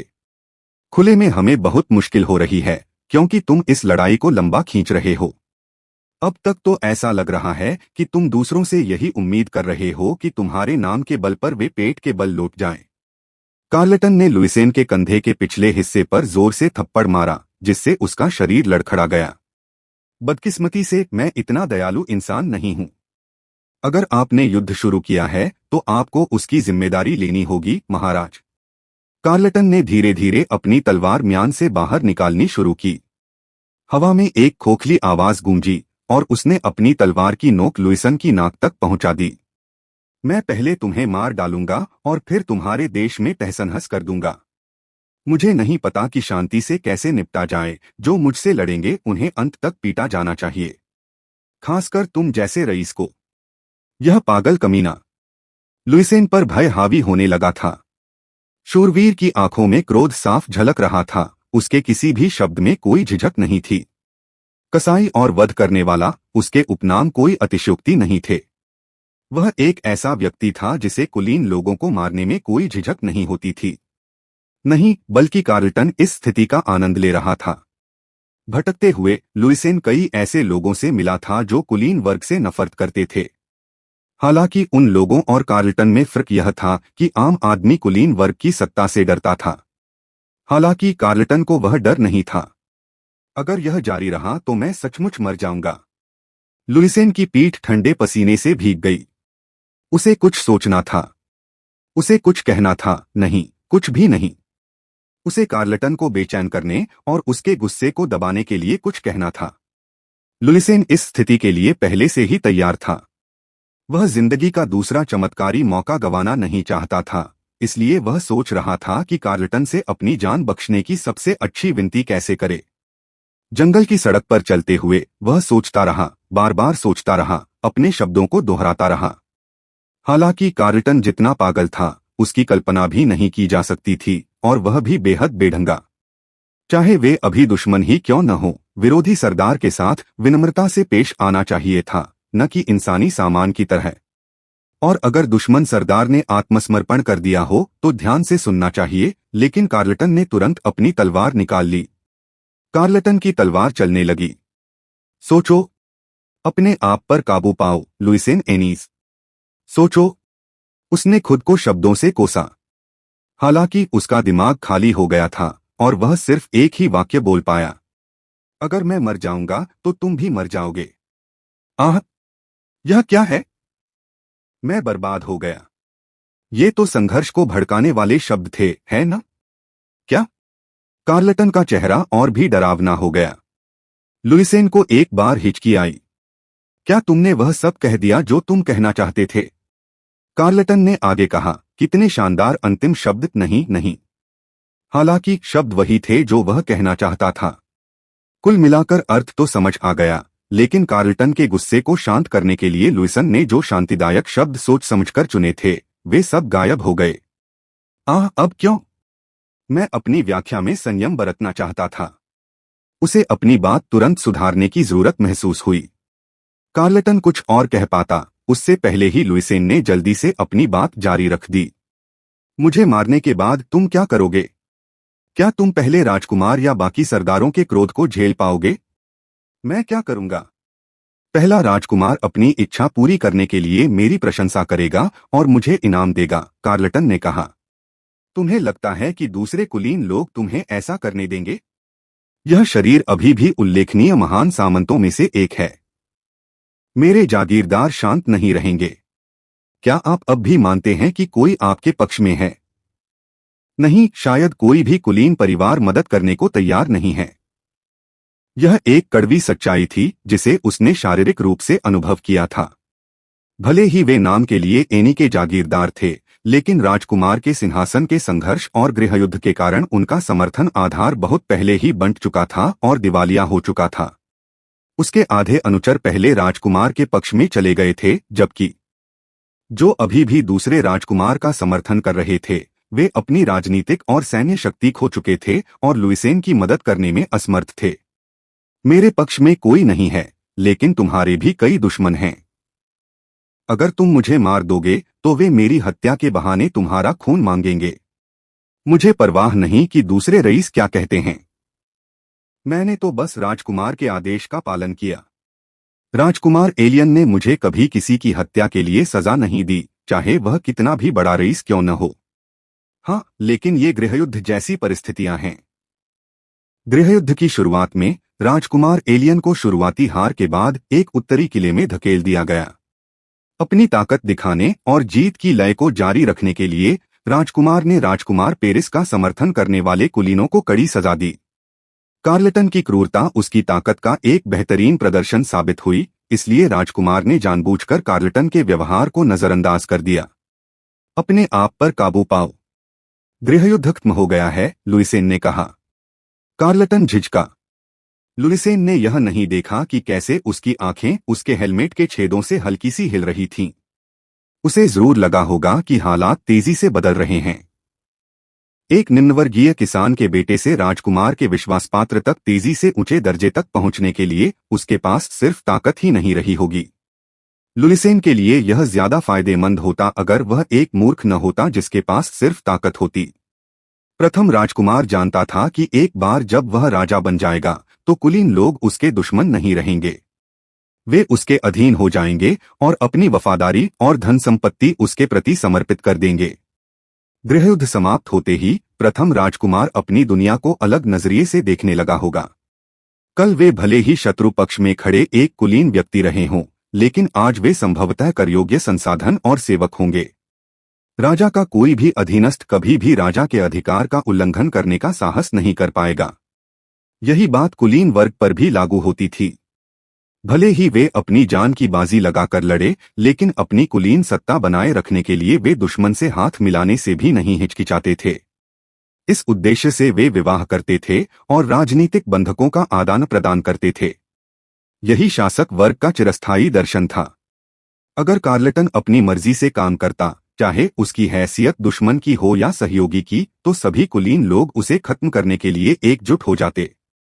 उसकी उत्कृष्टता केवल युद्ध के समय ही मायने रखती थी। कुलीन किसी भी आम आदमी को प्राकृतिक पदानुक्रम का उल्लंघन करने की हिम्मत नहीं करने देते थे। यह स्पष्ट था कि कुलीन लोग अपने अपमान का बदला लेने के लिए दांत पीसते हुए अवसर की तलाश में प्रतीक्षा कर रहे थे। ऐसी स्थिति में पहले राजकुमार ने जरूर गहराई से सोचा होगा कि आगे क्या करना चाहिए। कार्लटन जैसी प्रतिभा वाले व्यक्ति को मारना व्यर्थ होगा, और राजकुमार उसके प्रति कृतज्ञ था। हालांकि वह इतना निर्दयी और आक्रामक था कि उसके दल का हिस्सा बनना उसके लिए संभव नहीं था। कार्लटन सबसे अच्छा शिकारी कुत्ता होता अगर उसे काबू में किया जा सकता। इसीलिए राजकुमार ने तुम्हें यहां भेजा है। वह देखना चाहता था कि क्या तुम चतुराई से काम ले सकती हो और अपनी रक्त पिपासा पर काबू पा सकती हो, लुइसेन ने कहा। राजकुमार मेरी परीक्षा ले रहा है, कार्लटन ने पूछा। बिल्कुल सही, वरना तुम्हें यहां क्यों भेजा जाता? जैसा कि तुम जानते हो, हमारे सभी कुलीन सैनिक युद्धबंदी बना लिए गए हैं। हमारे पास ठीक से लड़ने के लिए संसाधन नहीं हैं। यहां तक कि पहले राजकुमार की तरफ से दक्षिणी रईसों द्वारा भर्ती किए गए पैदल सैनिक भी हमारी देखभाल के लिए काफी होते। क्या तुम्हें नहीं लगता कि यह अति है?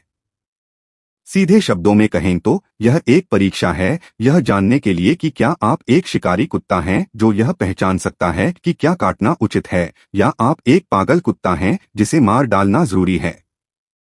अगर तुम मुझे मारोगे तो तुम मर जाओगे।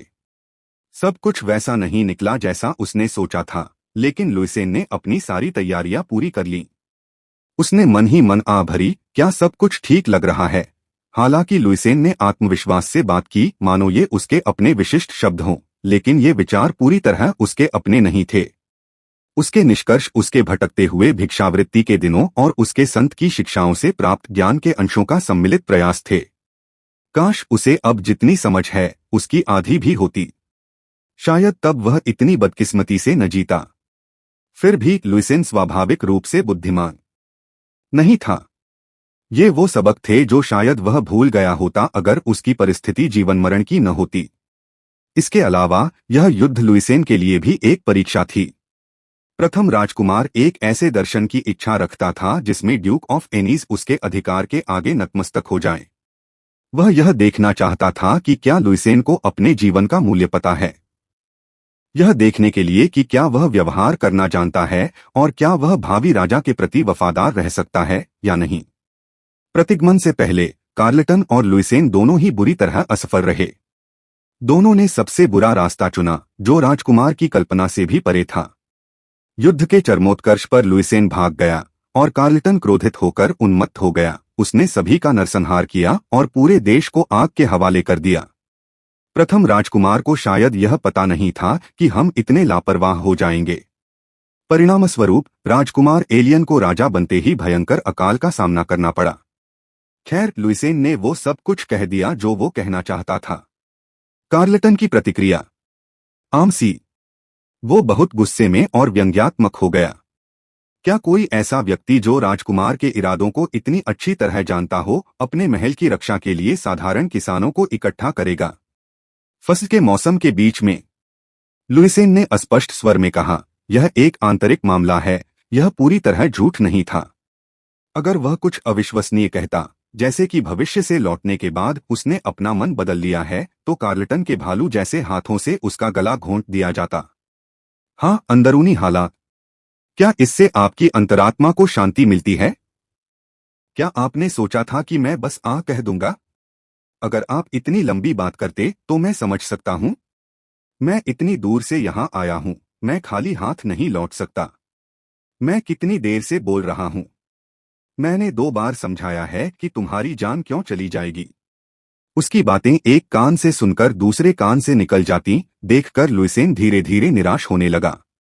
यदि मैंने इतना तर्क दिया है तो कम से कम वह यह तो कर ही सकता है कि इसके बारे में सोचने का नाटक करे। तो फिर तुम इतने परेशान क्यों हो? लुइसेन ने पूछा। क्या क्या तुम्हें राजकुमार के साथ अपनी स्थिति को लेकर असुरक्षा महसूस नहीं हो रही? तुम दक्षिण की ओर से उसके दल से दूर यहां आए हो। किसी अनजान कारण से तुम यहां असहज महसूस कर रहे हो, बेचैनी से शिकार कर रहे हो और घिसट रहे हो। मैं घबराया हुआ। यकीन न हो तो यही मेरा गला काट दो, आने वाले नए साल में तुम्हें दीवार से लटका दिया जाएगा। तुम? कार्लटन ने अपनी तलवार ऊंची उठाई। लुइसेन ने दूर से रूगर की चीखें सुनी, हे भगवान और हे भगवान। हालांकि वह कांप रहा था, लुइसेन ने फिर भी नजरें मिलाए रखीं और अपने हेलमेट के छोटे से छेद से कार्लटन को घूरता रहा।